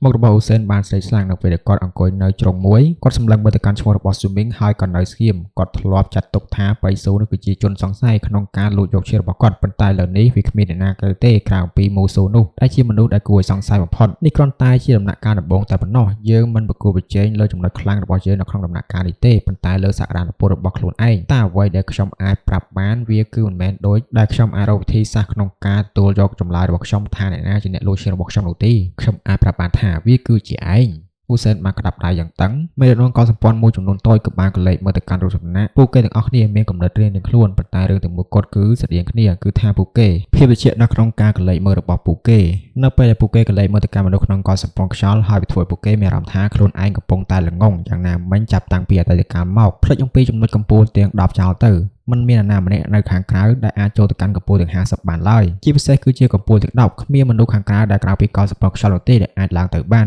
នតែពេលនេះវាបានផ្លាស់ប្ដូរមិនត្រឹមតែអ្នកខាងក្រៅអាចឡើងទៅកាន់កម្ពូលទាំង10ប៉ុណ្ណោះទេថែមទាំងចំណាត់ថ្នាក់លេខ2ទៀតផងហើយអាចនឹងមានសង្ឃឹមខ្ពស់ក្នុងការដណ្ដើមយកចំណាត់ថ្នាក់លេខ1បានទៀតផងនេះវាធ្វើឲ្យពួកគេទាំងអស់គ្នាគឺពិតជាភ្ញាក់ផ្អើលនិងកោតសរសើរនៅក្នុងចិត្តត្រូវចំណាស់ដែលមកពីកោសម្ព័ន្ធនេះងឹតបាននិយាយទាំងការសោកស្ដាយមូស៊ូតើអ្នកគឺជាមនុស្សមកពីកុលសម្ព័ន្ធមួយណាហើយអ្វីបានជាមិនមែនជាមនុស្សមកពីកុលសម្ព័ន្ធរបស់ខ្ញុំមិនលេចឡើងនៅក្នុងកុលសម្ព័ន្ធរបស់ខ្ញុំប្រសិនបើឯងសុខចិត្តចូលរួមជាមួយកុលសម្ព័ន្ធរបស់ខ្ញុំនោះមិនថាខ្ញុំត្រូវចំណាយអ្វីក៏ដោយខ្ញុំនឹងជួយឯងសុខចិត្តលះបង់តម្លៃគ្រប់យ៉ាងដើម្បីជួយឯងឲ្យទៅកាន់ចំណុចមួយនោះមេដឹកនាំកុលសម្ព័ន្ធក្នុងរដ្ឋរបស់ស៊ូមីងក៏គិតដូចគ្នាផងដែរជាមួយនឹងស្ត្រីចំណាស់ម្នាក់នេះបៃលិញនៅឈរនៅក្បែរគាត់បានបង្ហាញនៅទៅមុខសង្កត់ស្ងាត់គាត់សម្លឹងមើលទៅកាន់ឈ្មោះរបស់មូស៊ូនោះគាត់ដឹងអ្វីទាំងអស់ដែលបានកើតឡើងក្នុងកំឡុងពេលនៃការសាកល្បងមនុស្សខ្លាំងផុតដែលគាត់អាចទៅតងបានគឺជាអ៊ូសែនប៉ុន្តែនៅចំពោះមុខគាត់បានឃើញមនុស្សចម្លែកម្នាក់ទទួលបានចំណាត់លេខ2ហើយថែមទាំងទទួលបានសិទ្ធិប្រកួតប្រជែងដើម្បីដំណើរចំណាត់លេខ1ទៀតផងនេះវាធ្វើឲ្យគាត់មានអារម្មណ៍ថារំភើបយ៉ាងខ្លាំងគាត់បាននិយាយឲ្យថាមូស៊ូនោះគឺពិតជាខ្លាំងមែនទែនអូឡាក៏បាននិយាយដូចគ្នាត្រូវហើយគាត់គឺពិតជាអស្ចារ្យខ្លាំងណាស់ខ្ញុំឆ្ងល់ថាតើគាត់ជាមនុស្សមកពីកុលសម្ព័ន្ធមួយណាហើយវាគួរឲ្យអាណិតណាស់ដែលគាត់មិនមែនជាមនុស្សមកពីកុលសម្ព័ន្ធរបស់យើងលេខឈិនស្ទាក់ទៅបន្តិចមុនពេលដែលគាត់បានសួរថាតើពួកឯងមិនគិតថាឈ្មោះរបស់មូស៊ូនោះដូចជាធ្លាប់ស្គាល់បន្តិចទេឬអូឡាមានការភ្ញាក់ខ្លាំងរួចក៏បានងាកទៅកាន់គាត់ហើយក៏បានសួរថាធ្លាប់ស្គាល់តែមែនទេលេខឈិនតើឯងចង់មានន័យថាយ៉ាងម៉េចលេខឈិនបានយកដៃឯក្បាលរបស់គាត់បន្តិចហើយក៏បាននិយាយថាអូយប្រហែលជាខ្ញុំគិតច្រើនពេកហើយខ្ញុំគ្រាន់តែគិតថាឈ្មោះរបស់ប្រជាមូសាងហើយឈ្មោះរបស់មនុស្សឈ្មោះថាស៊ូមូម្នាក់នោះមិនថាខ្ញុំមើលវាយ៉ាងណាទេប្រហាក់បីជាការផ្សំគ្នារវាងឈ្មោះរបស់ពួកគេទាំងពីរនាក់វាហាក់បីជាចេញទៅជាឈ្មោះរបស់ស៊ូមីងអូឡាបាននិយាយទាំងការងាយឯងគិតច្រើនពេកហើយបៃលីងបាននិយាយថាមូស៊ូហេតុអ្វីបានជាគាត់មិនតន់រើទៀតយាយវាងបានទៅកាន់ចំហៀនទី827រួចទៅហើយគាត់មិនបានបញ្ចេញមតិអ្វីទេទាក់ទងជាមួយនឹងការវិភាគរបស់លេឈិនគាត់បានត្រឹមតែមើលទៅទាំងការងាយបន្តិចបន្តួចក្នុងផ្នែករបស់គាត់តែប៉ុណ្ណោះលេឈិនគាត់ក៏នៅស្ងៀមនៅពេលនេះមនុស្សគ្រប់គ្នាកំពុងតែពិភាក្សាគ្នានិងសម្លឹងមើលទៅកាន់ជួរបញ្ជីឈ្មោះភ្លាមនោះស្រាប់តែខ្យល់បានបបោហើយមនុស្សពីរនាក់ក៏បានចេញមកវាគឺជាឈិនឆុងជាមួយនឹងបៃស៊ូពួកគេបានចាកចេញមកក្នុងពេលដំណើរគ្នាហើយពួកគេបានសម្លឹងមកគ្នាទៅវិញទៅមកដោយចង់ស៊ីសាច់ហត់ឈាមយ៉ាងចឹងចាថែមទាំងអស់នេះមនុស្សគ្រប់គ្នាបានសម្លឹងមើលទៅកាន់ពួកគេហើយក៏មានការទាក់ទាញចាប់អារម្មណ៍ពីប្រជាជនណាជាមួយប្រជាមូសាងដូចគ្នាប្រជាមូសាងបាននិយាយតិចនៅពេលដែលគាត់បានញញឹមឈិនឆុងនេះគឺពិតជាមិនអន់ទេប្រជាជនណាក៏បាននិយាយថាបើប្រៀបធៀបជាមួយនឹងស៊ូមីនេះគាត់នៅតែមិនអាចទៅរួចទេគាត់និយាយបែបស្ងប់ស្ងាត់ប៉ុន្តែគាត់មានការភ្ញាក់ផ្អើលនៅក្នុងចិត្តតាំងពីយូរយារណាស់មកហើយគាត់ប្រហែលជារំពឹងទុករឿងនេះយូរមកហើយប៉ុន្តែគាត់មិននឹកស្មានថាស៊ូមីនឹងលើសអំពីការរំពឹងទុករបស់គាត់ច្រើនបែបនេះទេវាឈានដល់ចំណុចមួយដែលគាត់មិនអាចយល់បានប្រជាជនណាក៏បានសួរមូសាងទុកឲ្យខ្ញុំមើលថែស៊ូមីនេះយ៉ាងម៉េចដែរប្រជាមូសាងបានញញឹមតិចៗនៅពេលដែលគាត់បាននិយាយថាតោះឥឡូវនេះយើងរងចាំមើលបន្តិចទៀតសិនទៅយើងអាចនិយាយពីនៅពេលខាងក្រោយបាននៅពេលនោះសម្លេងមនុស្សក៏បានស្រែកឡើងថាអេទីបំផុតមូស៊ូបានធ្វើចលនាហើយនេះគួរតែជាសម្រាប់ភូមិចុងក្រោយហើយតោះពួកយើងផ្ដោតអារម្មណ៍ទាំងអស់គ្នានៅក្នុងជំហានទី781ស៊ូមីងនៅតែឈរសរសៃឈាមនៅតែពីរតែប៉ុណ្ណោះនៅលើខ្លួនរបស់គាត់នៅពេលនេះគាត់បានគិតហើយថាការប្រើប្រាស់ស្ថានភាពផ្លូវចិត្តដើម្បីឈានទៅរកការគ្រប់គ្រងដ៏ល្អខ្ចោះកាន់តែពិបាកហើយការបន្ថយមកសល់ចំនួន2នេះគឺជាដែនកំណត់នៅក្នុងកម្មទី781ហើយនៅសល់សរសៃឈាមចំនួន2ទៀតដែលត្រូវតែបង្ក្រាបវាចេញសរសៃឈាមចំនួន2នេះហាក់បីជាបានជាប់គ្នាខ្ញុំមិនអាចធ្វើការកាត់ផ្តាច់វា ចេញពីគ្នាបានទេប៉ុន្តែនេះគឺជាលេខចុងក្រោយហើយដែលលោកប្រតិចាបានប្រាប់ភ្នំនេះអាចនិយាយបានថាជាទីលាននៃការបង្ហាត់ដ៏ល្អពេលដែលខ្ញុំចាក់ចេញនោះវានឹងពិបាកក្នុងការរកការនេះណាក្នុងការសាកល្បងម្ដងទៀតលេខ32លេខ79លេខ248លេខ371លេខ563និងលេខ781ទាំងនេះគឺជាលេខទាំង6ដែលលោកប្រតិចាបានប្រាប់ខ្ញុំនេះគួរតែជាអាចកំបាំងដែលប្រជាបានរកឃើញក្នុងកន្លងពេលដែលគាត់ធ្វើការសាកល្បងហើយប៉ុន្តែប្រហែលនេះគឺជាអ្វីដែលគាត់ផ្លប់មកបន្ទាប់ពីជំហានទី781មានកន្លែងផ្សេងទៀតតើមែនទេឬវាអាចមានកន្លែងច្រើនជាងនេះហើយកន្លែងនោះគឺជាកន្លែងសំបីតែប្រជាក៏មិនអាចរកវាឃើញបានដែរបន្ទាប់មកគាត់ក៏បានដកយកស្លាបបញ្ជីឈ្មោះមើលហើយក៏បានឃើញថាឈ្មោះរបស់គាត់ស្ថិតនៅក្នុងចំណាត់ថ្នាក់ទី2គាត់គឺពិតជាមានការរំភើបយ៉ាងខ្លាំង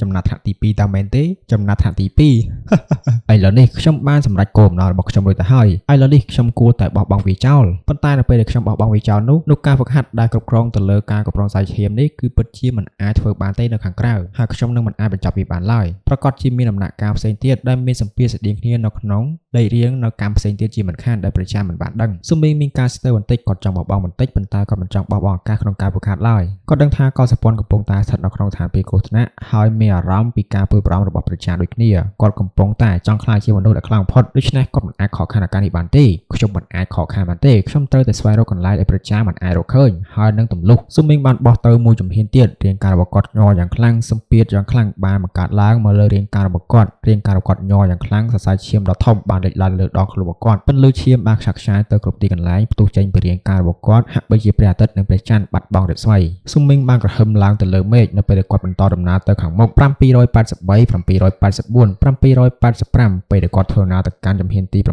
796នោះសត្វរបស់គាត់ក៏ប្រែជារញ៉េញ៉ៃបាត់បង់សភនភាពនៃការគ្រប់គ្រងរបស់គាត់វាបានដាច់កសែអស់ហើយរាងកាយទាំងមូលរបស់ស៊ូមីងបានឈឺចាប់យ៉ាងខ្លាំងគាត់ហៀបនិងត្រូវបានគេស្កត់ក្រោមសម្ពាធដ៏អស្ចារ្យមួយនេះសម្ពាធមកពីភ្នំហាក់បីជាចង់កំទេចរាងកាយរបស់គាត់ឲ្យទៅជាផេះសរសៃវ៉ែននៅលើដងខ្លួនរបស់គាត់បានបញ្ចេញកម្លាំងឈីដើម្បីទប់ទល់ជាមួយនឹងសម្ពាធមួយនេះខណៈពេលដែលកម្លាំងឈីនៅក្នុងខ្លួនរបស់គាត់កំពុងតែធ្វើការចរាចរទ្រទង់រាងកាយរបស់គាត់ដើម្បីកុំឲ្យគាត់ត្រូវកំទេចដោយសម្ពាធមួយនេះភាពធ្ងន់របស់គាត់ចំពោះសម្ពាធមួយនេះក៏បានកើនឡើងផងដែរនៅពេលដែលគាត់ស៊ូទ្រាំគាត់កាន់តែមានអារម្មណ៍ថាសមនឹងវារាល់ជំហានដែលគាត់បានដើរមួយជំហានឈាមមួយដំណក់នឹងចាប់ផ្ដើមហូរចេញពីជ្រុងមាត់របស់គាត់មុខរបស់គាត់បានប្រែជាកាយសាហាវភ្លាមការតាំងចិត្តរបស់គាត់គឺពិតជាអស្ចារ្យខ្លាំងណាស់ខ្ញុំត្រូវតែរកកន្លែងនោះឲ្យឃើញខ្ញុំនឹងទម្លុះវាម្ដងទៀតខ្ញុំត្រូវតែគ្រប់គ្រងការបង្កើតសាច់ឈាមនេះឲ្យល្អខ្ចោះខ្ញុំនឹងបន្ថយវាឲ្យអស់រលីងតែម្ដងស៊ូមីងបានបោះជំហានម្ដងទៀតហើយស្ថិតនៅក្នុងជំហានទី799នៅពេលនេះភ្នែករបស់គាត់ហាក់បីជាបានព្រិលបន្តិចនៅពេលនេះគាត់មិនអាចបោះបង់បានទេគាត់ត្រូវតែស៊ូទ្រាំនឹងវាជីវាងមើលទៅកាន់គាត់ពេលនេះក៏គួរឲ្យអាណិតណាស់ផងដែរគាត់បានដកដង្ហើមហត់ហើយសពរបស់គាត់ក៏រញ៉េរញ៉ៃដូចគ្នាមានឈាមលេចឡើងនៅលើមុខរបស់គាត់ហើយចំនួនសាច់ឈាមក៏បានលេចឡើងនៅលើដងខ្លួនរបស់គាត់គាត់បានតស៊ូឡើងដល់ជំហានទី837នៅពេលដែលការចាប់បានផ្ទុះឡើងនៅក្នុងដើមទ្រូងរបស់គាត់ចង្វាក់បេះដូងរបស់គាត់ហាក់បីជាបានលោតញាប់ហើយវាបានចុះខ្សោយគាត់សម្លឹងមើលទៅកាន់ស្លាបបញ្ជីនៅក្នុងដៃគាត់កាន់តែមានអារម្មណ៍ថាឈួតគាត់បានកលេចមើលទៅលើមេឃហើយក៏បាននិយាយឈ្មោះថាមូស៊ូ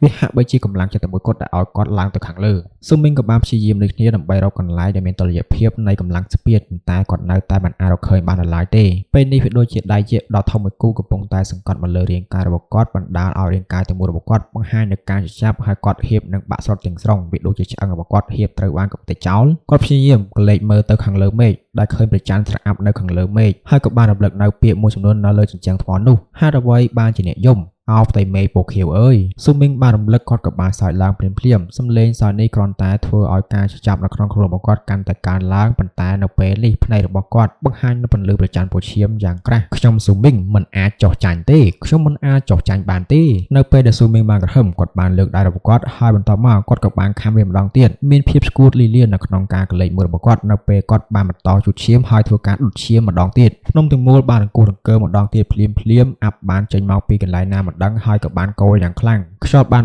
បោកចេញពីភ្នំវាហាក់បីជារលកមានទីបញ្ចប់ចេញមកពីគ្រប់ទីកន្លែងឆ្ពោះទៅរកស៊ូមីងនៅពេលនោះក៏មានសម្លេងសត្វសាហាវមួយកំពុងតែក្រហមនៅលើកំពូលភ្នំដូចជាសម្លេងក្រហមនោះហាក់បីជាការបំផន់យ៉ាងចឹងហើយក៏បានបាត់ទៅនៅក្នុងបេះដូងរបស់ស៊ូមីងជាមួយនឹងយាយវ៉ាងស៊ូមីងបានក្អកចិញ្ចៀមខ្យល់ចម្លែករំអត់បានហក់ចូលមកក្នុងខ្លួនរបស់គាត់ហើយបណ្ដាលឲ្យមានសម្លេងគោះបន្លឺឡើងនៅក្នុងសរសៃឈាមរបស់គាត់ខណៈពេលដែលសរសៃឈាមរបស់ គាត់បានបង្កើតឡើងម្ដងទៀតរាងកាយរបស់ស៊ូមីងបានកោងបន្តិចម្ដងខណៈពេលគាត់ព្យាយាមទប់ទល់ជាមួយនឹងសម្ពាធដែលមើលមិនឃើញមួយនេះរហូតដល់គាត់ក្រោកឡើងឈរត្រង់វិញសម្ពាធពីដៃនោះហាក់បីជាមិនអាចទប់ទល់នឹងបរិមាណខ្យល់ដែលបានបបោកគួរចូលមកក្នុងខ្លួនរបស់ស៊ូមីងបានទេប្រច័ណ្ឌពណ៌ឈាមនៅក្នុងភ្នែករបស់ស៊ូមីងកាន់តែក្រហមឡើងស៊ូមីងបានក្រោកឈរឡើងត្រង់ពេលព្រលឹមស្រាងក៏បានមកដល់ព្រះច័ន្ទដែលគួរតែរសាយបាត់ទៅហើយនោះហាក់បីជាមិនបានរសាយនោះទេវាចង់បង្ហាញនៅពន្លឺចុងក្រោយរបស់វាមកកាន់ស៊ូមីងភ្លាមនោះហាក់បីជាច្បាស់នៅលើមេឃហើយពេលដែលស៊ូមីងបានក្រោកឈរឡើងត្រង់គាត់បានបោះចម្ភានទៅកាន់ចម្ភានទី800ភ្លាមបន្ទាប់ពីគាត់បានបោះចម្ភានជាលើកទី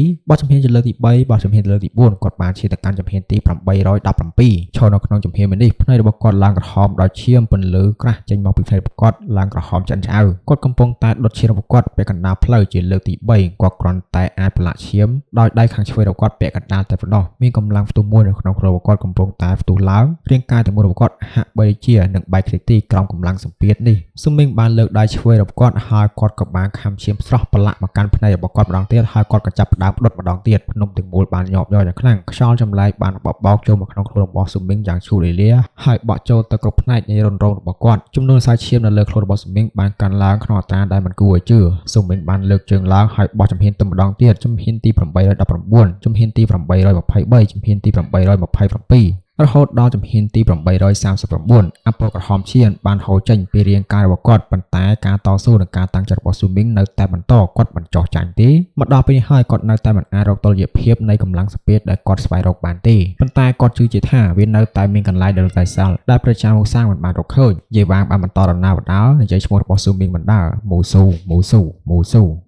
នៅពេលដែលគាត់ឃើញថាស៊ូមីងស្ថិតនៅក្នុងជំហានទី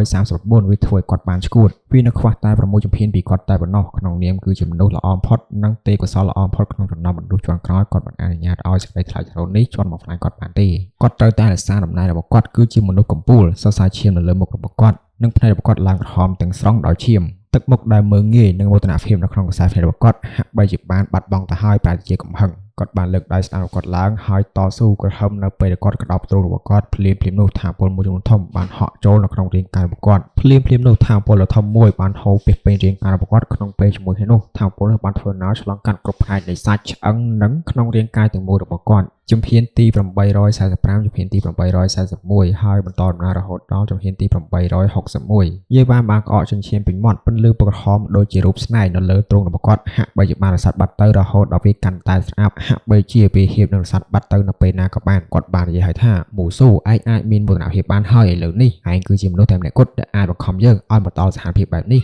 ហើយបានបង្ខំឲ្យយើងប្រើប្រាស់និមិត្តសញ្ញានៃក្រុមហ៊ុនត្រាយដែលប្រជាបានទាញមកយើងឲ្យបង្ខំឈាមនៃក្រុមហ៊ុនត្រាយចំនួន37ដំណររបស់គាត់ដើម្បីធ្វើខ្ញុំស្រូបយកវាហើយបង្កើនឱកាសរបស់ខ្ញុំក្នុងការឈានទៅកាន់អាណាចក្រនៃការផ្សាយដឹកខ្លួនឲ្យបានឆាប់រហ័សខ្ញុំមិនចង់ប្រើប្រាស់អំណាចមួយនេះដោយបង្ខំទេនេះគឺវាគ្មានប្រយោជន៍សម្រាប់ខ្ញុំទេវាអាស្រ័យទៅលើការប្រើប្រាស់ផ្ទាល់ខ្លួនមិនអាចប្រើប្រាស់ដោយបង្ខំបានទេមូស៊ូឯងអាចមានមោទនភាពបានហើយលើនេះដែលអាចបង្ខំយើងឲ្យប្រើប្រាស់វាបែបនេះក្នុងដំណាក់កាលមួយនេះយេវ៉ាងបានស៊ូទ្រាំហើយបានអោនក្អល់ចុះមើលទៅកាន់ស្លាបបញ្ជីឈ្មោះខណៈពេលដែលគាត់បានដកដង្ហើមយ៉ាងហត់គ្រាន់តែកលេចមើលផ្លេតគាត់បានបើកភ្នែកឡើងធំភ្លាមទេមិនអាចទៅរួចទេ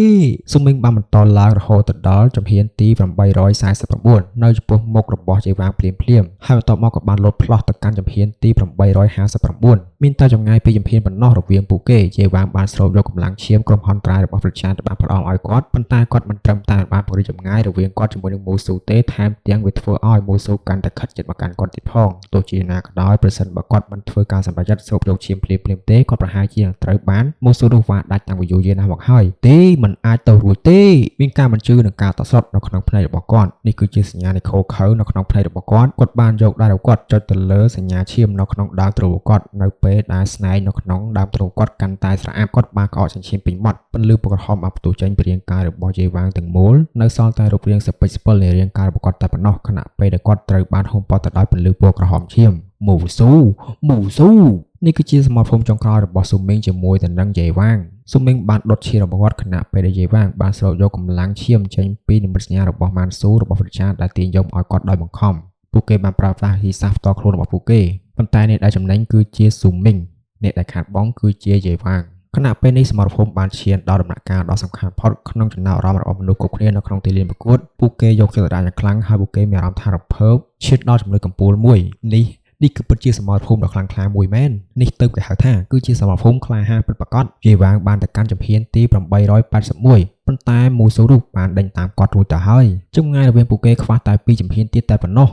ពិតជាអស្ចារ្យណាស់អស្ចារ្យមែនតើក្នុងចំណោមពួកគេម្នាក់ណាអាចនឹងក្លាយទៅជាលេខ1ទៅការពិភាក្សានិងសម្លេងក្រហមរបស់មនុស្សគ្នាបានប្រែទៅជាការភ្ញាក់ផ្អើលយ៉ាងខ្លាំងមនុស្សម្នាពោពេញទៅដោយភាពរំភើបនិងការរំពឹងទុកនៅក្នុងការកលេចមើលរបស់ពួកគេនៅពេលនោះផងដែរពួកគេបានបង្កើនកតើនិងអារម្មណ៍សោកស្ដាយទាំងអស់នៅក្នុងខ្លួនរបស់ពួកគេចោលទៅហើយគឺមានតែកណ្ដិតមួយតែប៉ុណ្ណោះនៅក្នុងចិត្តរបស់ពួកគេឥឡូវនេះតើអ្នកណាទៅគឺជាអ្នកបានក្លាយទៅជាលេខ1នេះគឺជាសំណួរដែលបង្កឲ្យមានព្យុះភ្លៀងក្នុងចំណោមមនុស្សដែលកំពុងតែធ្វើការវិភាគជាពិសេសមនុស្សស្ថិតនៅក្នុងចំណោមកម្ពស់ទាំង50ពួកគេកំពុងតែរំភើបយ៉ាងខ្លាំងនៅពេលដែលពួកគេមើលការប្រកួតប្រជែងមួយនេះពួកគេកាន់តែស្គាល់យេវ៉ាងនិងចំណេះដឹងកាន់តែជ្រាលជ្រៅអំពីគាត់និងភាពភ័យខ្លាចនៅក្នុងកម្លាំងរបស់គាត់យេវ៉ាងបានជាប់ចំណាត់ហត្ថលេខ1ច្រើនឆ្នាំមកហើយលើកនេះតើគាត់អាចរក្សាដំណើររបស់គាត់បានដែរទេនោះវិញទៀតបាននិយាយថាមូស៊ូនេះគាត់គ្រាន់តែខ្លាំងពេកហើយតាមពិតទៅគាត់អាចរុញច្រានយេវ៉ាងឲ្យធាក់ក្នុងស្ថានភាពបែបនេះឥឡូវនេះខ្វះតែពីជំហានទៀតតែប៉ុណ្ណោះរវាងពួកគេទាំងពីរនាក់នោះវិញទៀតបាននិយាយថា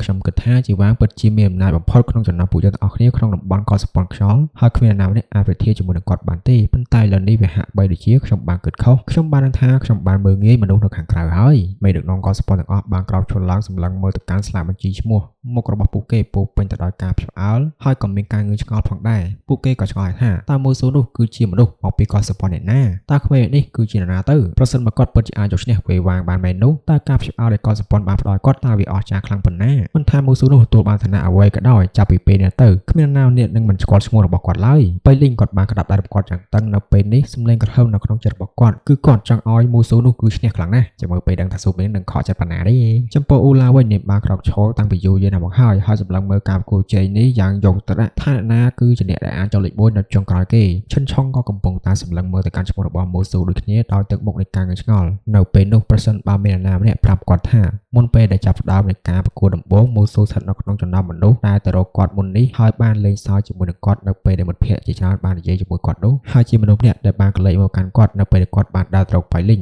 នោះគាត់ប្រកាសជាអាចមានអារម្មណ៍ថាមិនជឿទៅកាន់ខ្លួនឯងជាមិនខានកលេចមកកាន់ប៉ៃស៊ូវិញគាត់បានក្តាប់ដៃយ៉ាងតឹងហើយសម្លឹងមើលទៅកាន់រូបបញ្ជីឈ្មោះនៅលើរូបសំណាកវាធ្វើគាត់មានកំហឹងយ៉ាងខ្លាំងចំណែនឈ្នានីយ៉ាងខ្លាំងទៅកាន់ឈ្មោះរបស់មូស៊ូនេះនៅក្នុងររបស់គាត់ដំណើរមួយនេះវាគួរតែជារបស់គាត់មិនមែនស៊ូមូនេះទេមូស៊ូច្រឡំស៊ូមូរហូតឥឡូវយើងហៅស៊ូមូហ្មងឯងកុំឲ្យច្រឡំអស់នេះបើច្រឡំរហូតចឹងក៏លេចមកកាន់ប្រជាជនណាវិញទឹកមុខរបស់គាត់ប្រែជាទទេស្អាតហើយក៏មានការភ្ញាក់ផ្អើលយ៉ាងខ្លាំងគាត់បានកលេចមើលទៅកម្មវិធីឈ្មោះហើយឃើញថាយេវ៉ាងស្រាប់តែឡើងចណ្ដាលលឿនជាងមុនគាត់ថែមទាំងអាចប្រាប់បានថាយេវ៉ាងប្រហែលជាអាចស្រូបយកកម្លាំងនោះទៅហើយបើមិនចឹងទេគាត់មិនអាចឡើងដល់កម្រិតនេះបានទេគាត់ក៏គិតហើយថាតើស៊ូមីងមកពីណាទៅតើគាត់មានដើរកណាត់មកពីណាតើគាត់អាចក្លាយជាមនុស្សដែលមានសក្តានុពលខ្លាំងបែបនេះបានដោយរបៀបណាទៅបន្ទាប់មកគាត់ក៏បានសម្រេចចិត្តសួរហើយថាមូសាងតើគាត់ពិតជាព្រះអង្គម្ចាស់នៃរាជវង្សជូដ៏អស្ចារ្យតើមែនទេប្រជាមូសាងបានញញឹមតិចប៉ុន្តែគាត់មិនបាននិយាយអ្វីទេតាមពិតទៅចិត្តកណ្ដោរបស់គាត់ប្រែជាទេស្អាតតាំងពីយូរយារណាស់មកហើយនៅពេលដែលគាត់ឃើញលទ្ធផលបែបនេះព្យុះដ៏ធំមួយកំពុងតែបបោកនៅក្នុងចិត្តរបស់គាត់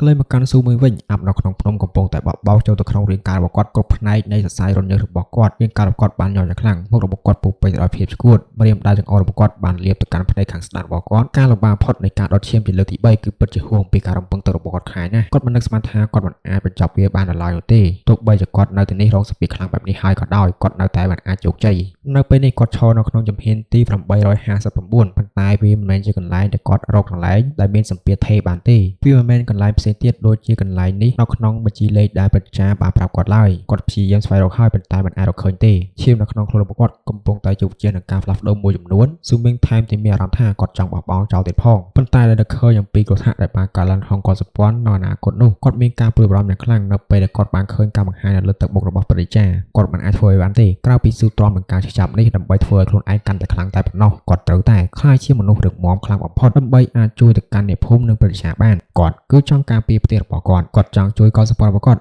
់ឲ្យរួចផុតពីសត្រូវគាត់នឹងប្រើប្រាស់ឈាមរបស់គាត់ហើយប្រែក្លាយសត្រូវរបស់គាត់ទៅជាទូលីគ្មាននរណាម្នាក់អាចអនុញ្ញាតឲ្យប៉ះកលសម្ព័ន្ធរបស់គាត់បានទេស៊ុំមីងបានក្រហមដោយការជឿចាប់យ៉ាងខ្លាំងនឹងទុកវេទនាដែលមិនអាចទ្រាំទ្របានគាត់នៅតែបន្តអូសឈាមប្រឡាក់នឹងភ្នែករបស់គាត់ហើយបានដុតវាជាច្រើនដងនៅពេលនេះកំណត់តែមួយគត់នៅក្នុងចិត្តរបស់គាត់គឺអ្នកណាប៉ះកលសម្ព័ន្ធរបស់គាត់ពួកគេត្រូវតែស្លាប់ពួកគេនឹងក្លាយជាសត្រូវស្លាប់រស់របស់គាត់ផ្នែករបស់គាត់កំពុងតែឆេះយ៉ាងខ្លាំងស៊ុំមីងបានលើកជើងរបស់គាត់ហើយបោះចំហៀនទៅកាន់ខាងមុខចំហៀនទី559ទៅកាន់ចំហៀនទី560 61 62 63រហូតដល់ជំហានទី877អាប់បានហក់ចូលមកក្នុងរាងកាយរបស់គាត់ម្ដងហើយម្ដងទៀតគាត់បានឈានដល់ដែនកំណត់នៃរាងកាយរបស់គាត់រួចទៅហើយ877នោះគូតែជាដែនកំណត់របស់គាត់ហើយឈាមបានហូរចេញពីរាងកាយរបស់គាត់ឈានដល់ដែនកំណត់របស់គាត់រួចទៅហើយនៅពេលនេះគាត់បានរំលឹកនៅឃ្លានោះទៀតហើយថាសូមមកឈាមរបស់ខ្ញុំឆាបឆេះទៅជាភ្លើងស៊ូមីងបានក្រហមឡើងនៅពេលដែលគាត់បានក្រហមស្រែកទៅខាងលើមេឃនៅពេលដែលសម្លេងរបស់គាត់បានបន្លឺឡើងទៅខាងលើមេឃព្រះច័ន្ទបានបញ្ចេញពន្លឺដ៏ភ្លឺស្វាងគ្មាននរណាម្នាក់អាចឃើញវាបានទេវាបានធ្លាក់ចេញពីលើមេឃហើយបានលាយចូលក្នុងខ្លួនរបស់ស៊ូមីងភ្នំនៅខាងក្រោមជើងរបស់គាត់បានញ័រយ៉ាងខ្លាំងអាប់បានបោកនៅលើមេឃវាបានរំពាត់ជុំវិញតំបន់នេះទាំងមូលហើយហាក់បីដូចជាកំពុងតែប្រែក្លាយទៅជារូបរាងដ៏អាថ៌កំបាំងមួយវាមើលទៅដូចជាសត្វជាដ៏ធំមួយរូបរាងរបស់វាមិនច្បាស់លាស់នៅពេលដែលភ្នំបានរំជួយខ្យល់ចម្លែកមិនអាចពណ៌នាបានផ្ទុះឡើងចេញពីភ្នំវាបានបកចូលមកកាន់គាត់យ៉ាងលឿននៅពេលដែលវាចូលទៅក្នុងខ្លួនរបស់គាត់ស៊ូមីងនៅតែបន្តលាបឈាមទៅលើភ្នែករបស់គាត់ឈាមរបស់គាត់ត្រូវបានដុតការដុតលើកទី3ត្រូវបានបញ្ចប់សម្លេងបន្ទោះបានមានឡើងចេញពីរាងកាយរបស់ស៊ូមីងសរសៃឈាមទាំងអស់នៅលើដងខ្លួនគាត់បានលេចចេញមកហើយចំនួនសរសៃឈាមទាំងអស់បានកើនឡើងទៅជាលំដាប់នៅពេលនេះពួកវាបានលេចចេញម្ដងមួយវាកាន់តែរឹងមាំឡើងនៅក្នុងខ្លួនរបស់គាត់វាស្ទើរតែក្នុងមួយរំពេចភ្នែកសរសៃឈាមទាំងអស់របស់គាត់បានកើនឡើងរហូតដល់ចំនួន109សំឡេងក្រហមដ៏ខ្លាំងក្លាមួយបានមានឡើងនៅក្នុងខ្លួនរបស់គាត់ហើយគាត់បានទម្លុះពីកម្រិតទី5ទៅកាន់កម្រិតទី6នៃអាណាចក្រនៃកម្មករឈាមសរសៃឈាមនៅតែបន្តកើនឡើងជាបន្តបន្ទាប់នៅពេលដែលវាបានលេចចេញមកស៊ូមីងបានលើកជើងរបស់គាត់ហើយឆ្ពោះទៅកាន់ជំហានបន្ទាប់យ៉ាងលឿននៅពេលដែលជំហានរបស់គាត់បានចត់ភ្នំទាំងមូលបានញ័រយ៉ាងខ្លាំងម្ដងហើយម្ដងទៀតខ្យល់បានបោកចូលមកក្នុងខ្លួនរបស់គាត់ជាបន្តបន្ទាប់ស៊ូមីងនៅតែបន្តដំណើរទៅខាងមុខបន្តទៀត883 885 889ពេលដែលគាត់ឡើងដល់ជំហានទី899ឈាមនៅលើខ្លួនរបស់គាត់បានកើនឡើងរហូតដល់156សរសៃកម្លាំងឈាមនៅក្នុងខ្លួនរបស់គាត់ហាក់ដូចជាអណ្ដាតភ្លើងដូចជាមានភ្លើងនៅក្នុងខ្លួនរបស់គាត់កំពុងតែដុតទៅកាន់មេឃប៉ុន្តែនៅក្នុងផ្ទៃរបស់គាត់ស្រមោលនៃប្រច័ណ្ឌពុឈាមបានបាត់បន្តិចម្ដងហើយវាត្រូវបានលាក់បាំងបន្ទាប់មកគាត់ក៏បានបោះជំហានទៅកាន់ជំហានទី900នៅពេលដែលគាត់ឈរនៅកាន់ចំណុចនេះហើយសម្លឹងមើលទៅខាងមុខពីទីតាំងរបស់គាត់អាចមើលឃើញរូបសំណាកសត្វកាយសាហាវមួយកំពុងតែអង្គុយនៅលើកំពូលភ្នំមិនឆ្ងាយប្រមាណពីទីនេះរូបសំណាកសត្វសាហាវនេះមើលទៅដូចជាសត្វខ្លាប៉ុន្តែមានស្លាបមួយគូនៅលើខ្នងរបស់វាគាត់អាចទទួលបានអារម្មណ៍នៃការស្អប់ខ្ពើមនិងភាពស្ងប់ស្ងាត់ចេញពីវាផងដែរគាត់បានសម្លឹងមើលទៅកាន់រូបសំណាកមួយនោះហើយមានអារម្មណ៍ថារូបសំណាកនោះក៏ដូចជាកំពុងតែសម្លឹងមើលមកកាន់គាត់ដូចគ្នាបរិសម្នាក់និងសត្វម្នាក់កំពុងតែសម្លឹងមើលទៅគ្នាទៅវិញទៅមកដោយស្ងប់ស្ងាត់ខណៈពេលដែលពួកគេកំពុងតែឈរនៅក្នុងកន្លែងផ្សេងគ្នាបន្ទាប់ពីរយៈពេលយូរគាត់សម្លឹងមើលទៅមួយសន្ទុះហើយក៏បានបិទភ្នែកគាត់ហាក់បីជាមានអារម្មណ៍ថាធ្លាប់ស្គាល់ទៅកាន់សត្វសាហាវមួយនេះវាដូចជាសត្វក្នុងទេវកថារបស់កុលសម្ព័ន្ធម៉ាន់ស៊ូភ្លើងឈរនៅក្នុងជំហានទី900នេះស៊ូមីងអាចមានអារម្មណ៍ថាសម្ពាធនៅទីនេះគឺមានស្ថិរភាពក្រៅពីចំណុច6ផ្សេងទៀតដែលប្រជាចារបានប្រាប់មកកាន់គាត់សរសៃឈាម156បានលេចឡើងនៅលើដងខ្លួនរបស់គាត់ពួកវាកំពុងតែចរាចរយ៉ាងលឿនបង្កើតបានជាចង្វាក់នីមួយៗផ្សេងគ្នានៅពេលដែលពន្លឺថ្ងៃបានរះមកស៊ូមីងចាប់ផ្ដើមធ្វើការចម្រាញ់ចុងក្រោយនៃរាងកាយរបស់គាត់ក៏เลยមកកាន់យាយវាងវិញសក់របស់គាត់បានរញ៉េរញ៉ៃមុខរបស់គាត់ពោពេញដោយភាពស្គួតមិនគួរឲ្យជឿគាត់បានព្យាយាមដើរទៅខាងមុខដោយមិនខ្វល់អំពីការប្រើប្រាស់កម្លាំងឈាមនៅក្នុងខ្លួនរបស់គាត់ដែលប្រជាបានផ្ដល់មកឲ្យគាត់មិនព្រមចាញ់ទេមោទនភាពរបស់គាត់មិនអនុញ្ញាតឲ្យគាត់ចាញ់បែបនេះទេគាត់មិនអាចចាញ់បានឡើយពេលនេះគាត់ស្ថិតនៅក្នុងជំហានទី899យាយវាងបានគោះដើមទ្រូងរបស់គាត់ដោយដៃស្លាបរបស់គាត់រូបភាពស្នាមសាក់ស្លែងបានលេចឡើងដោយស្លេកស្លាំងនៅក្នុងខ្លួនរបស់គាត់វាមើលទៅដូចជារស័ព្ទបាត់ទៅហើយកម្លាំងដែលប្រជាបានផ្ដល់មកឲ្យក៏វាបានបាត់ទៅវិញដែរហើយដោយប្រើប្រាស់កម្លាំងចុងក្រោយនេះវាបានបង្ខំឲ្យគាត់ឈានទៅកាន់ជំហានទី900បន្ទាប់មកបានបន្តរហូតទៅដល់ជំហានទី905នៅពេលដែលគាត់ទៅដល់ជំហានមួយនេះឈាមក៏បានក្អកចេញពីមាត់របស់គាត់ហើយបានដួលទៅខាងលើដីនិមិត្តសញ្ញានៅក្នុងដៃរបស់គាត់ក៏បានជ្រុះហើយបន្ទាប់មកអាប់ខ្មៅក៏បានប្រមូលរាងកាយរបស់គាត់ចាក់ចេញទៅខាងក្រៅភ្នំភ្លាមនៅពេលនេះសល់តែស៊ូមីងម្នាក់គត់ដែលនៅលើកំពូលភ្នំនៅខាងក្រៅមនុស្សគ្រប់គ្នាស្ងប់ស្ងាត់ឈឹងនៅពេលដែលយាយវាងបានចាក់ចេញមកគាត់ក៏បានសន្លប់បាត់បង់ស្មារតីទៅប្រជាជនណានបានសម្លឹងមើលទៅដោយទឹកមុខអង្អឹតមនុស្សមួយចំនួនបានដើរទៅមើលហើយបានសែងយាយវាងមកខាងឆាប់រហ័សនៅពេលនេះមានតែស៊ូមីងតែប៉ុណ្ណោះដែលគាត់ស្ថិតនៅក្នុងចំណាត់ថ្នាក់ទី2នៅក្នុងជំហានទី900មនុស្សគ្នាកំពុងតែបន្តរងចាំពួកគេលែងមានការសន្ទនានិងជជែកវែកញែកគ្នាទៀតហើយនៅពេលនេះមនុស្សទាំងអស់នៅក្នុងទីលានកំពុងតែដកដង្ហើមធំពួកគេសម្លឹងមើលទៅកាន់ឈ្មោះតែមួយគត់ដែលមិនទាន់បានចាក់ចេញខ្វះតែ5ជំហានទៀតតែប៉ុណ្ណោះស៊ូមីងនឹងក្លាយជាមនុស្សលេខ1នៅក្នុងចំណោមក្មេងជំនាន់ក្រោយខណៈពេលនេះយាយវាងបានភ្ជាប់ដឹងខ្លួនហើយក៏លេខមើលទៅកាន់តារាងបញ្ជីឈ្មោះផ្នែករបស់គាត់នៅតែបញ្ចេញនៅពន្លឺក្រហមនិងភាពកាយសាហាវនៅក្បែរគាត់នាយនាំសារស៊ីហៃបានអោនក្បាលចុះហាក់បីជាចង់និយាយអ្វីមួយទៅកាន់គាត់ប៉ុន្តែយាយវាងមិនបានអើពើជាមួយនឹងគាត់ទេគាត់គ្រាន់តែសម្លឹងមើលទៅកាន់ស្លាបបញ្ជីឈ្មោះនៅលើរូបសំណាកតែប៉ុណ្ណោះព្រះចាស៊ីហៃមិនបាននិយាយអ្វីទៀតទេហើយក៏បានចាក់ចេញទៅយាយវាងក៏បាននិយាយថាខ្ញុំយាយវាងខ្ញុំឈ្មោះយាយវាងខ្ញុំមិនអាចចាញ់ទេខ្ញុំនឹងមិនចាញ់ទេប៉ុន្តែខ្ញុំក៏មិនល្ងងប្រើប្រាស់ល្បិចដើម្បីយកឈ្នះដែរគាត់បានក្តាប់កណ្ដាប់ដៃយ៉ាងតឹងនៅពេលនេះគាត់លែងជាយុវជនមើលទៅមានមោទនភាពទៀតហើយប៉ុន្តែប្រែក្លាយជាសមាជិក ចិត្តកសិផលធម្មតាម្នាក់ការបង្ហាញការណែនាំរបស់អ្នកនាំសារស៊ីហាយមុននេះគឺជាទម្រង់នៃការអាម៉ាស់មួយសម្រាប់គាត់ដូចគ្នានៅក្នុងចំណោមភាពស្ងប់ស្ងាត់នៅក្នុងទីលានក៏មានសម្លេងដ៏ដង្ហើមធំរបស់មនុស្សផងដែរនៅពេលនោះពួកគេកំពុងតែយកចិត្តទុកដាក់និងភ្ញាក់ផ្អើលយ៉ាងខ្លាំងចំពោះអ្វីដែលបានកើតឡើងមុននេះហើយវានៅតែបន្តដដែលពួកគេទៅតែបានឃើញពុទ្ធហេតុមួយទៅតែកើតឡើងតាំងពីយូរយារណាស់មកហើយមិនដែលមានអ្នកខាងក្រៅណាដែលអាចឡើងឈ្នះមនុស្សនៅក្នុងកសិផលខ្យល់បានទេប៉ុន្តែមនុស្សនេះមិនត្រឹមតែលើសអំពីអ៊ូសិនបៃស៊ូនិងឈិនឆឹងប៉ុណ្ណោះទេហើយថែមទាំងអាចអូសទាញជេវាងឲ្យដល់កម្រិតនេះទៀតផងឥឡូវនេះកម្ពុជាភ្នំទាំងមូលនេះខ្លាចជាកម្មសិទ្ធិរបស់មូស៊ូនេះតែម្នាក់គត់យុវជនចំនួនក្រោយស្ថិតនៅក្នុងចំណោមកម្ពុជាទាំង50ឥឡូវនេះកំពុងតែស្ថិតនៅក្នុងភាពស្ងប់ស្ងាត់ពួកគេកំពុងតែសម្លឹងមើលទៅកាន់ឈ្មោះរបស់មូស៊ូជាមួយនឹងការកោតសរការចំណែងការរំពឹងទុកនិងអារម្មណ៍ផ្សេងទៀតមនុស្សច្រើនសុទ្ធតែដូចគ្នាឥឡូវនេះឈ្មោះរបស់ស៊ូមូនេះបានប្រែក្លាយជាមនុស្សដែលមានអំណាចខ្ពស់ក្នុងគំនិតរបស់ពួកគេមនុស្សនេះច្បាស់ជាបានបង្កប់ជួបភ្លៀងមួយក្នុងចំណោមពេលដែលគាត់ចាក់ចេញមកជាមិនខានមនុស្សច្រើនពិតជាចង់ដឹងថាគាត់ជាណាហើយគាត់មកពីណាគាត់មើលទៅដូចជាអ្វីប៉ុន្តែដោយសារតែរូបរាងសាមញ្ញរបស់ស៊ូមីងវាកម្រណាស់ដែលនរណាម្នាក់អាចកត់សម្គាល់អំពីអត្ថប្រយោជន៍របស់គាត់បានព្រោះគាត់បានបិទបាំងរាយការណ៍របស់គាត់រួចទៅហើយនៅពេលនេះសូម្បីតែពាក្យបរោះដែលជាពាក្យបរោះរបស់ឈិនឆុងកំពុងតែសម្លឹងមើលទៅកាន់បញ្ជីឈ្មោះដោយក្តីរំភើបដូចគ្ន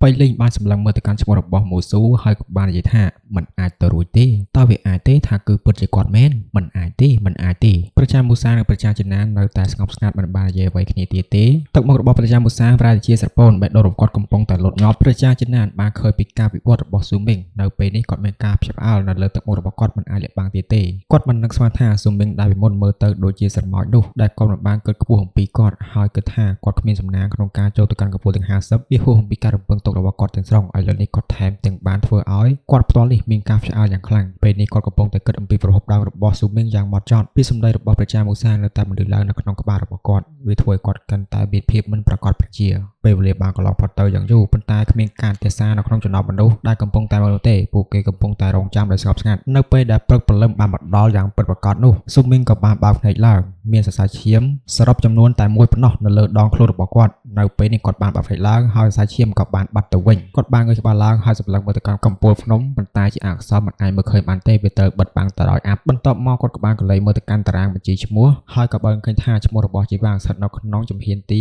905ដោយសារតែខ្ញុំមកដល់ទីនេះទៅហើយនោះខ្ញុំប្រហែលជាត្រូវប្រគល់ប្រជែងជាមួយនឹងគាត់ហើយបន្ទាប់មកគាត់ក៏បានសម្រេចចិត្តបោះជំហានទៅមួយជំហានទៀតនៅក្នុងជំហានទី991ច្រឡំ901ប៉ុន្តែវាដល់ពេលព្រឹកទៅហើយពលិប្រច័ណ្ឌក៏បានរលាយបាត់ទៅហើយដែរស៊ុំមីមានអារម្មណ៍ថាសម្ពាធបានធ្លាក់ចុះមកលើគាត់យ៉ាងខ្លាំងយ៉ាងណាក៏ដោយគាត់មានសំណាងណាស់ដែលមានសម្ពាធបានថយចុះនៅពេលព្រឹកគាត់មានអារម្មណ៍ថាវាស្ទើរតែដូចគ្នាជាមួយនឹងពេលកណ្ដាលទៀតដែរសរសៃឈាមចំនួន156បានលេចឡើងនៅលើដងខ្លួនរបស់គាត់ហើយវាបានឡំព័ទ្ធជុំវិញខ្លួនរបស់គាត់ដើម្បីទប់ទល់ជាមួយនឹងសម្ពាធនៅពេលនេះទៅពេលគាត់ធ្វើសកម្មភាពមនុស្សគ្រប់គ្នាមានអារម្មណ៍ថាដូចជាពួកគេរងចាំពេលនេះបានមកដល់ហើយ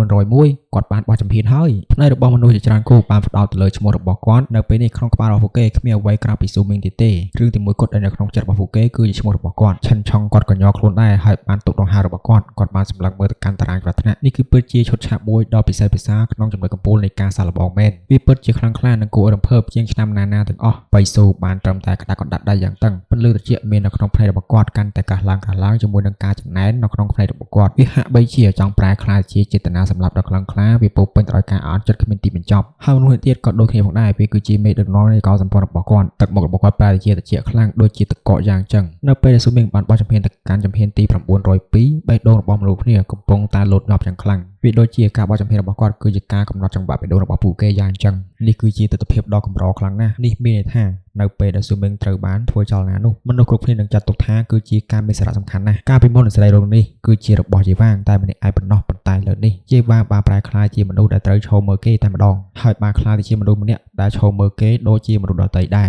គាត់បានអង្គុយនៅជ្រុងមួយខណៈពេលដែលយកចិត្តទុកដាក់យ៉ាងខ្លាំងចំពោះស៊ូមីងហើយបេះដូងរបស់គាត់ក៏បានលុតញាប់តាមជំហាននីមួយៗដែលស៊ូមីងបានដើរអារម្មណ៍បែបនេះហាក់បីជាកំពុងតែឆ្លាក់យ៉ាងដិតដល់ជាប់នៅក្នុងចិត្តគំនិតរបស់គាត់903គាត់នៅតែត្រឹម903នៅសល់តែ2ជំហានទៀតទេប៉ុណ្ណោះមុនពេលដែលគាត់ស្ទើរទៅតាមតនជាមួយនឹងយាយវាងហើយបើមាន3ជំហានគាត់នឹងបានដាច់យាយវាងជាមិនខានហើយឈរនៅក្នុងចំណាត់ថ្នាក់លេខ1តើគាត់អាចក្លាយជាមនុស្សដំបូងគេដែលអាចឆ្លងផុតដែរទេផ្នែករបស់ព្រះយាយមកពីកោសិផលនាងងឹតបានរួមតូចហើយនាងបានដកដង្ហើមកាន់តែលឿនបៃលីងនៅក្បែរនាងក៏ដូចគ្នាដូចនាងកំពុងតែសបិននៅពេលថ្ងៃយ៉ាងចឹងពេលនាងក៏លេចមើលទៅកាន់ឈ្មោះរបស់មូស៊ូនោះវាហាក់បីជានាងកំពុងតែមានកំណត់មួយផ្សេងទៀតអ៊ូឡានិងបៃលីងពួកគេពេលនេះស្ថិតតែស្រំភើបទាំងអស់គ្នាចំពោះលេខឈិនវិញគាត់បានបបង់ចោលការគិតថាមូស៊ូនោះគឺជាស៊ូមីងទៀតហើយគាត់មិនប្រកាសប្រជានោះទេហើយដូច្នេះគាត់មិនចង់សន្និដ្ឋានឡើយ 903គាត់នៅតែមិនតាន់ធ្វើចលនាគាត់នៅតែជាប់គាំងនៅក្នុងជំហានទី903 Ula នាងក៏លែងមើលទៅកាន់បញ្ជីឈ្មោះដោយការរំភើបនៅក្នុងផ្នែករបស់នាងចលនាកាន់តែច្រើនឡើងបានធ្វើឲ្យទីលាននេះប្រែជារញ៉េរញ៉ៃភ្លាមខណៈពេលដែលសម្លេងហូរកញ្ជ្រៀវបានឡើងជាវាងបានអង្គុយនៅមួយចំហៀងផ្នែករបស់គាត់ពោពេញដោយពន្លឺភាពត្រជាក់និងក្រហមចិនឆ្អៅដោយចេតនាសម្លាប់វាពិបាកណាស់ក្នុងការវិវត្តនេះអំពីអារម្មណ៍របស់គាត់នៅក្នុងពេលនេះគាត់ធ្លាប់គឺជាលេខ1ក្នុងចំណោមមនុស្សចំនួនក្រោយហើយឈរនៅក្នុងចំណុចកំពូលទាំងអស់ប៉ុន្តែលើនេះគាត់បានប្រែក្លាយជាមនុស្សដែលឈរមើលគេការផ្លាស់ប្ដូរបែបនេះគឺពិតជាពិបាកក្នុងការទទួលយកខ្លាំងណាស់សម្លេងស្រែកនៃការឆ្អើលនិងការតក់ស្លុតរបស់មនុស្សគ្រប់គ្នាបានធ្វើឲ្យវាក្លាយជាកំបិតដ៏មុតស្រួចចាក់ចូលបណ្ដាំទ្រូងរបស់គាត់យ៉ាងអញ្ចឹងដែរបណ្ដាគាត់មានការឈឺចាប់យ៉ាងខ្លាំងស៊ូមីងបានឈរនៅក្នុងជំហានទី903រាងកាយរបស់គាត់បានញ័រខ្លាំងដូចជាគាត់ហៀបនឹងដួលរលំទោះបីជាយ៉ាងណាក៏ដោយនោះគាត់មានអារម្មណ៍ថាគាត់ហាក់បីជាបានដល់កម្រិតកំណត់របស់គាត់ហើយមានការឈឺចាប់ពីពេលរាងកាយរបស់គាត់បេះដូងរបស់គាត់បានលោតញ័រយ៉ាងខ្លាំងចំហាររបស់គាត់ហាក់បីជាបានដកមិនត្រូវចង្វាក់គ្នានៅខ្វះតែពីជំហានទីប៉ុណ្ណោះគាត់នឹងឈានដល់ជំហានទី905គ្មានវិធីណាដែលគាត់អាចសម្រាកនៅទីនេះបានទេគ្មានវិធីណាក្នុងការសម្រាកបានទេទោះបីជាគាត់អង្គុយក៏ដោយវានៅតែធ្វើឲ្យសម្ពាធកាន់តែកើនឡើងខ្លាំងជាងមុនតែប៉ុណ្ណោះគាត់បានលើកជើងស្ដាំគាត់ដាក់ទៅលើជំហានទី904សម្លេងក្រហមបានផ្ទុះចេញពីក្នុងរាងកាយរបស់គាត់ភ្លាមតែម្ដងស៊ូមីងក៏បានក្អកឈាមស្រស់ចេញមករាងកាយរបស់គាត់ហាក់បីជាអាចនឹងដួលគាត់បានរំកិលជើងឆ្លងកាត់ទៅកាន់ជំហានទី904នៅពេលដែលគាត់ចុះចតនៅលើជំហានទី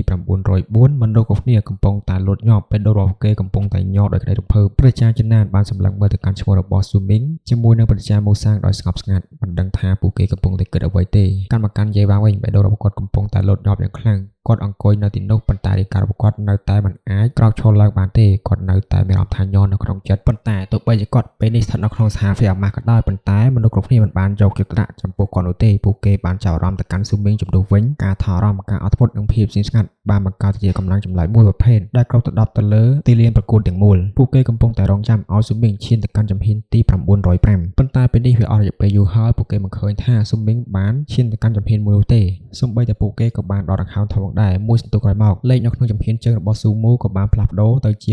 905នៅពេលដែលលេខនៅក្នុងជំហានរបស់គាត់បានផ្លាស់ប្ដូរសំឡេងផ្ទុះឡើងនៅក្នុងទីលានខាងក្រៅភ្លាមដោយរំជើបរំជួលយ៉ាងខ្លាំងមានមនុស្សម្នាក់ក៏បានស្រែកហៅថា905គាត់ស្មើជាមួយនឹងយាយវ៉ាងហើយ905មូស៊ូមុខរបស់យាយវ៉ាងស្លេកស្លាំងខ្លាំងវាហាក់បីជាកម្លាំងដ៏អស្ចារ្យមួយកំពុងតែចូលទៅក្នុងខ្លួនរបស់គាត់ហើយធ្វើឲ្យគាត់មិនអាចទ្រាំទ្របានផ្នែករបស់គាត់ប្រែទៅជាទទេស្អាតមានស្នាមញញឹមដ៏អាប់អួរនៅលើមាត់របស់គាត់ក្នុងពេលជាមួយគ្នានោះនៅពេលដែលស៊ូមីងបានទៅដល់ជំហានទី905ទឹកមុខរបស់គាត់ក៏ស្លេកស្លាំងផងដែរគាត់ចង់បោះទៅកាន់មួយជំហានទៀតប៉ុន្តែគាត់មិនអាចធ្វើបានទេគាត់បានអស់កម្លាំងរបស់គាត់រួចទៅហើយគាត់បានបែរមើលកំពូលភ្នំដែលគ្របដណ្ដប់ដោយអាប់ស៊ូមីងបានដកដង្ហើមធំប៉ុន្តែផ្នែករបស់គាត់បានបង្ហាញនូវពន្លឺដ៏ភ្លឺគាត់ប្រហែលជាមិនទាន់ទៅដល់កំពូលភ្នំទេប៉ុន្តែនៅពេលនេះគ្មាននរណាម្នាក់សង្ស័យថាគាត់គឺជាមនុស្សដែលឈរនៅក្នុងចំណុចកំពូលរួចទៅហើយបន្ទាប់ពីយាយវ៉ាងគឺខ្លាំងជាងយាយវ៉ាងបន្តិចម្ដងស៊ូមីងបានងើយក្បាលឡើងលើហើយមើលទៅខាងលើមេឃហាក់បីជាស្ថិតនៅក្នុងដៃរបស់គាត់យ៉ាងចឹងរួចគាត់ក៏បានលើកដៃស្ដាំឡើងលើយឺតហើយបន្ទាប់មកគាត់ក៏បានបិទភ្នែករ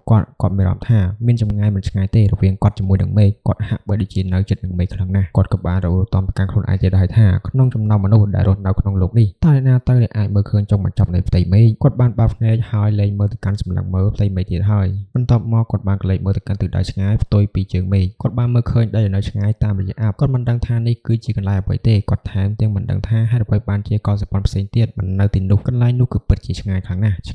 បន្ទាប់ពីអស់រយៈពេលយូរគាត់បានបង្ហាញស្នាមញញឹមនៅលើមុខរបស់គាត់ហាក់បីជាផ្លេចអំពីហេតុអស់កម្លាំងនៅក្នុងខ្លួនខណៈពេលគាត់ស្រូបយកកម្លាំងខ្យល់បរិសុទ្ធពីខាងលើកំពូលភ្នំខ្ញុំមិនដឹងថាខ្ញុំអាចទៅដល់អាណាចក្រនៃការភ្ញាក់ដល់ខ្លួនឬអត់ទេខ្ញុំមិនដឹងថាខ្ញុំអាចកោះហៅហើយហៅនៅលើមេឃដោយកម្លាំងផ្ទាល់ខ្លួនខ្ញុំដូចជាសត្វស្លាបបានឬអត់នោះទេប៉ុន្តែឥឡូវនេះខ្ញុំកំពុងតែឈរនៅក្នុងចំណុចមួយនេះខ្ញុំកំពុងតែហោះខ្ញុំគឺអាចហោះហើរបាននៅកន្លែងមួយនេះបន្ទាប់មកនិមិត្តសញ្ញានៅក្នុងដៃក៏បានធ្លាក់ចុះហើយបន្ទាប់មកអាប់ខ្មៅក៏បាននាំគាត់ចាកចេញពីកំពូលភ្នំអើយខ្វះមួយជំហានទៀតសោះហ្នឹងនៅពេលដែលអាប់ខ្មៅបានប្រមូលផ្ដុំដើម្បីយកគាត់ចេញទៅខាងក្រៅស៊ូមីងក៏បានលោតចូលគាត់ហាក់បីជាកំពុងតែឈរនៅលើមហោអាកាសហើយហោះហើរលើមេឃដោយថាងពោះផ្ទាល់ខ្លួនរបស់គាត់គឺពិតជាចង់ឆ្លងកាត់ចំណុចមួយនោះខ្លាំងណាស់ហើយហោះហើរឡើងនៅលើមេឃជំនឿថាតចូលកម្រិតទី2ទើបអាចហោះហើរបាននៅពេលគាត់បានលោតចុះពីកំពូលភ្នំស៊ូមីងបានឈរនៅលើអាកាសខ្យល់បក់បោកមកពីគ្រប់ទិសទីវាធ្វើឲ្យសររបស់គាត់បានបក់បោកតាមខ្យល់គាត់បានឈរនៅលើកំពូលហើយបានឃើញកំពូលភ្នំរបស់កោះសម្ព័ន្ធខ្យល់ដែលមានកម្ពស់ខ្ពស់មិនគួរជឿបានឃើញសត្វទេវកថាពីកោះសម្ព័ន្ធម៉ាន់ស៊ូភ្លើងនៅខាងលើកំពូលភ្នំ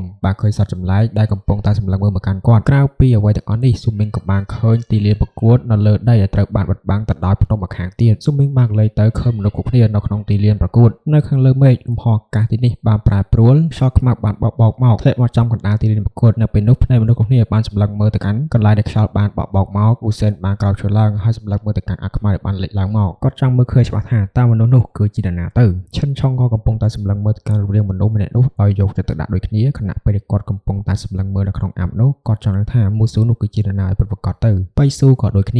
ាចេតនាសម្រាប់គាត់នៅក្នុងផ្នែកគឺពិតជាក្រាស់ខ្លាំងណាស់គាត់មិនអាចលាក់បាំងវាបានទេគាត់បានក្រាស់កណ្ដាប់ដៃយ៉ាងណែននៅពេលគាត់សម្លឹងមើលទៅកាន់រូបរាងមនុស្សនៅក្នុងអាប់មនុស្សគ្រប់គ្នាក៏ដូចគ្នាការយកចិត្តទុកដាក់របស់ពួកគេបានផ្ដោតទៅលើអាប់នោះយ៉ាងខ្លាំងហើយចង់ឃើញថាមនុស្សនោះគឺជានរណាទៅអ្នកដែលចាប់អារម្មណ៍នឹងគាត់បំផុតនោះគឺជាមនុស្សស្ថិតនៅក្នុងចំណោមកំពូលទាំង50ត្រីចំណាស់មកពីកោសពនេះងឹតកំពុងតែសម្លឹងមើលរូបរាងមនុស្សនៅក្នុងអាប់នោះដូចគ្នានាងចង់ដឹងហើយថាមនុស្សនោះមានរូបរាងយ៉ាងណាហើយជាមនុស្សមកពីកោសពមួយណាស៊ីកុងក៏បានសម្លឹងមើលទៅដោយក្តីបារម្ភដូចគ្នាប៉ៃលីងក៏បានយកចិត្តដាក់ដូចគ្នាប៉ៃលីងអូឡាឡៃឈិនប្រធានក្រុមសានហេននិងមនុស្សដទៃទៀតមកពីកលសម្ព័ន្ធភ្នំងឹតក៏បានយកចិត្តទុកដាក់យ៉ាងខ្លាំងចំពោះគាត់ជាវាងបណ្ដោះដង្ហើមចូលជ្រៅហើយសម្រួលអារម្មណ៍របស់គាត់ហើយគាត់បានសម្លឹងមើលទៅកាន់មនុស្សដែលបានដើរចេញពីអាប់ផ្នែករបស់មនុស្សគ្នាបានសម្លឹងមើលទៅកាន់មនុស្សតែម្នាក់នោះនៅពេលដែលអាប់បានរសាយបាត់ស៊ូមីងក៏បានដើរចេញមានការសម្លឹងមើលរាប់រយក្បាលទៅកាន់គាត់មើលទៅធម្មតាស្លៀកសម្លៀកបំពាក់ខោអាវធម្មតាធ្វើអំពីស្បែកសត្វគាត់មិនមានអាកប្បកិរិយាស្លូតត្រង់ទេគាត់មើលទៅមិនមានភាពទាក់ទាញដូចជាអ៊ូសែនទេហើយគាត់មើលទៅក៏មិនមានអាកំបាំងដូចជាបៃស៊ូដែ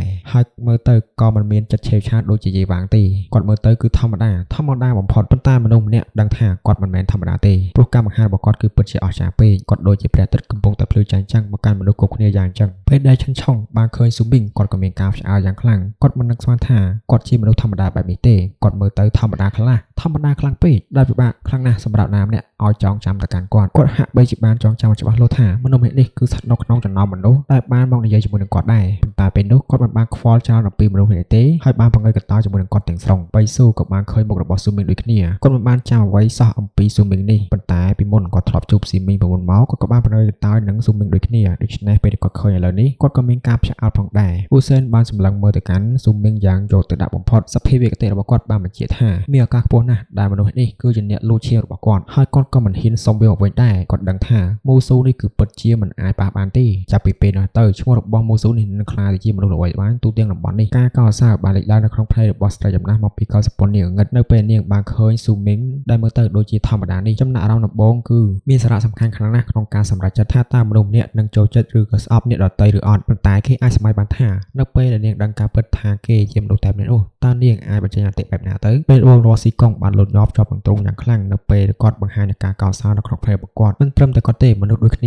ក៏កោតសើចំពោះស៊ូមីងយ៉ាងខ្លាំងដែរគាត់គឺជាមនុស្សដែលស្មើទៅនឹងយាយវ៉ាងប៉ៃលីងបានសម្លឹងមើលទៅកាន់ស៊ូមីងដោយទឹកមុខងឿងឆ្ងល់ហើយក៏លេចមើលទៅកាន់ផ្នែករបស់គាត់ផ្នែកនោះហាក់បីជាស្លប់ស្កល់ខ្លាំងណាស់នៅពេលដែលស៊ូមីងបានដើរទៅមុខមនុស្សគ្រប់គ្នាបានបើកផ្លូវសម្រាប់គាត់វាហាក់បីជាគាត់គឺជាមនុស្សម្នាក់មិនអាចហាមគាត់បានហើយត្រូវតែបើកផ្លូវសម្រាប់គាត់តែអស្ចារ្យវិញចឹងទឹកមុខរបស់គាត់មិនសេកស្លាំងដូចជាអ៊ូសែនទេគាត់មើលទៅធម្មតាបាននាំមកនូវភាពស្ងប់ស្ងាត់និងការភ័យខ្លាចមកកាន់ខ្លួនឯងគាត់មិនមែនចរិតក្រអើកន្តើបដូចជាយាយវ៉ាងទេប៉ុន្តែគាត់មានសមត្ថភាពផ្សំនឹងទទួលបានសមិទ្ធផលបែបនេះសូម្បីតែយាយវ៉ាងដែលមានចរិតក្រអើកន្តើបក៏មិនអាចប្រៀបធៀបបានមានបរិសម្នាក់ក្នុងចំណោមហ្វុំនោះបានសម្លឹងមើលទៅហើយក៏បានលំវាយថានេះវាគឺជាគាត់ហើយអ្នកដែលនិយាយនោះគឺជាមនុស្សដែលបានទាញដៃរបស់ស៊ូមីងឲ្យទៅជួបជាមួយនឹងឈិនឆុងនឹងឯងខណៈពេលដែលស៊ូមីងកំពុងតែដើរទៅខាងមុខសម្លេងមួយក៏បានឡើងមកពីចម្ងាយថាមូស៊ូយាយវ៉ាងបានស្រែកមកពីខាងក្រោយស៊ូមីងក៏បានឈប់គាត់បានកលេចមកទៅកាន់យាយវ៉ាងដែលឈរមិនឆ្ងាយពីគាត់ប្រមាណនោះនេះជាលើកដំបូងហើយដែលពួកគេបានប៉ះទង្គិចគ្នាហើយវាក៏ស្មើគ្នាផងដែរវាខុសគ្នាទាំងស្រុងពីលើកដំបូងដែលស៊ូមីងបានមើលទៅកាន់គាត់ក្នុងចំណោមហ្វូងមនុស្សយាយវ៉ាងក៏បាននិយាយភ្លាមៗថាមូស៊ូតោះយើងនឹងប្រកួតគ្នាម្ដងទៀតនៅក្នុងដំណាក់កាលទី2គាត់មានការតាំងចិត្តនឹងតស៊ូខ្លាំងណាស់ទោះបីជាពេលនេះលទ្ធផលពួកគេស្មើគ្នាក៏ដោយប៉ុន្តែគេអាចដឹងថាមនុស្សគ្រប់គ្នាបានចុចទូថាមូស៊ូនោះគឺជាលេខ1សម្រាប់ពួកគេទៅហើយប៉ុន្តែយ៉ាងណាគាត់នៅតែចង់ប្រកួតម្ដងទៀតទោះបីជាលើកទី2ក៏ដោយលើកទី3ក៏ដោយស៊ូមីងក៏នៅស្ងៀមស្ងាត់ហើយបន្ទាប់មកគាត់ក៏បាននិយាយថាខ្ញុំនឹងមិនចូលរួមក្នុងដំណាក់កាលទី2នៃការសាកល្បងទេនៅពេលដែលគាត់និយាយចប់គាត់ក៏បានងាកចេញហើយសម្លឹងមើលទៅកាន់ទិសដៅរបស់ព្រះចាមូសាគាត់បានឃើញស្នាមញញឹមនៅលើមុខរបស់ព្រះចាបន្ទាប់មកគាត់ក៏បានងាកចេញហើយក៏លេចមើលទៅកាន់ប៉ៃលីងគាត់បានបង្ហាញស្នាមញញឹមតិចៗរួចក៏បានដើរទៅប៉ៃលីងដោយក្តីបារម្ភនៅពេលដែលគាត់បានដើរទៅដល់នាងគាត់ក៏បានសួរថាតើនាងចង់ដើរទៅលេងជាមួយខ្ញុំនៅយប់ថ្ងៃស្អែកដែរទេគាត់ដើរទៅនាងផ្ទាល់មិនអើពើជាមួយនឹងអ្នកផ្សេងទៀតដែលក្បែរនាងឡើយមិនថាស្រីចំណាស់នោះក៏ដោយគាត់បានសម្លឹងមើលទៅកាន់ភ្នែករបស់នាងហើយព្រិចភ្នែកដូចជាខ្សឹបប្រាប់នាងពេលលីងមានការផ្ចាក់ខ្លាំងណាស់នាងមិនដឹងថាត្រូវនិយាយអ្វីទេនៅពេលនេះប៉ុន្តែនៅពេលដែល នាងលើពាក្យ3ម៉ាត់ថាដើរជារង្វង់ជាមួយនឹងគាត់ហើយសុមីងបានប្រេះឆ្នេរដាក់នាងនោះនាងក៏បាននឹកឃើញភ្លាមៗនៅអ្វីដែលសុមីងបានធ្វើកាលពីអតីតកាលដែលបាននាំនាងដើរជារង្វង់ជុំវិញព្រៃហើយធ្វើឲ្យពួកគេជាប់គាំងនៅទីនោះមួយយប់នៅពេលនេះថ្ពាល់របស់នាងក៏បានឡើងក្រហមភ្លាមៗដោយការខ្មាស់អៀនបន្ទាប់មកនាងក៏បានងក់ក្បាលយល់ព្រមដូច្នេះសាច់រឿងរបស់យើងក៏បានឈានបញ្ចប់តែប៉ុណ្្នេះផងដែរ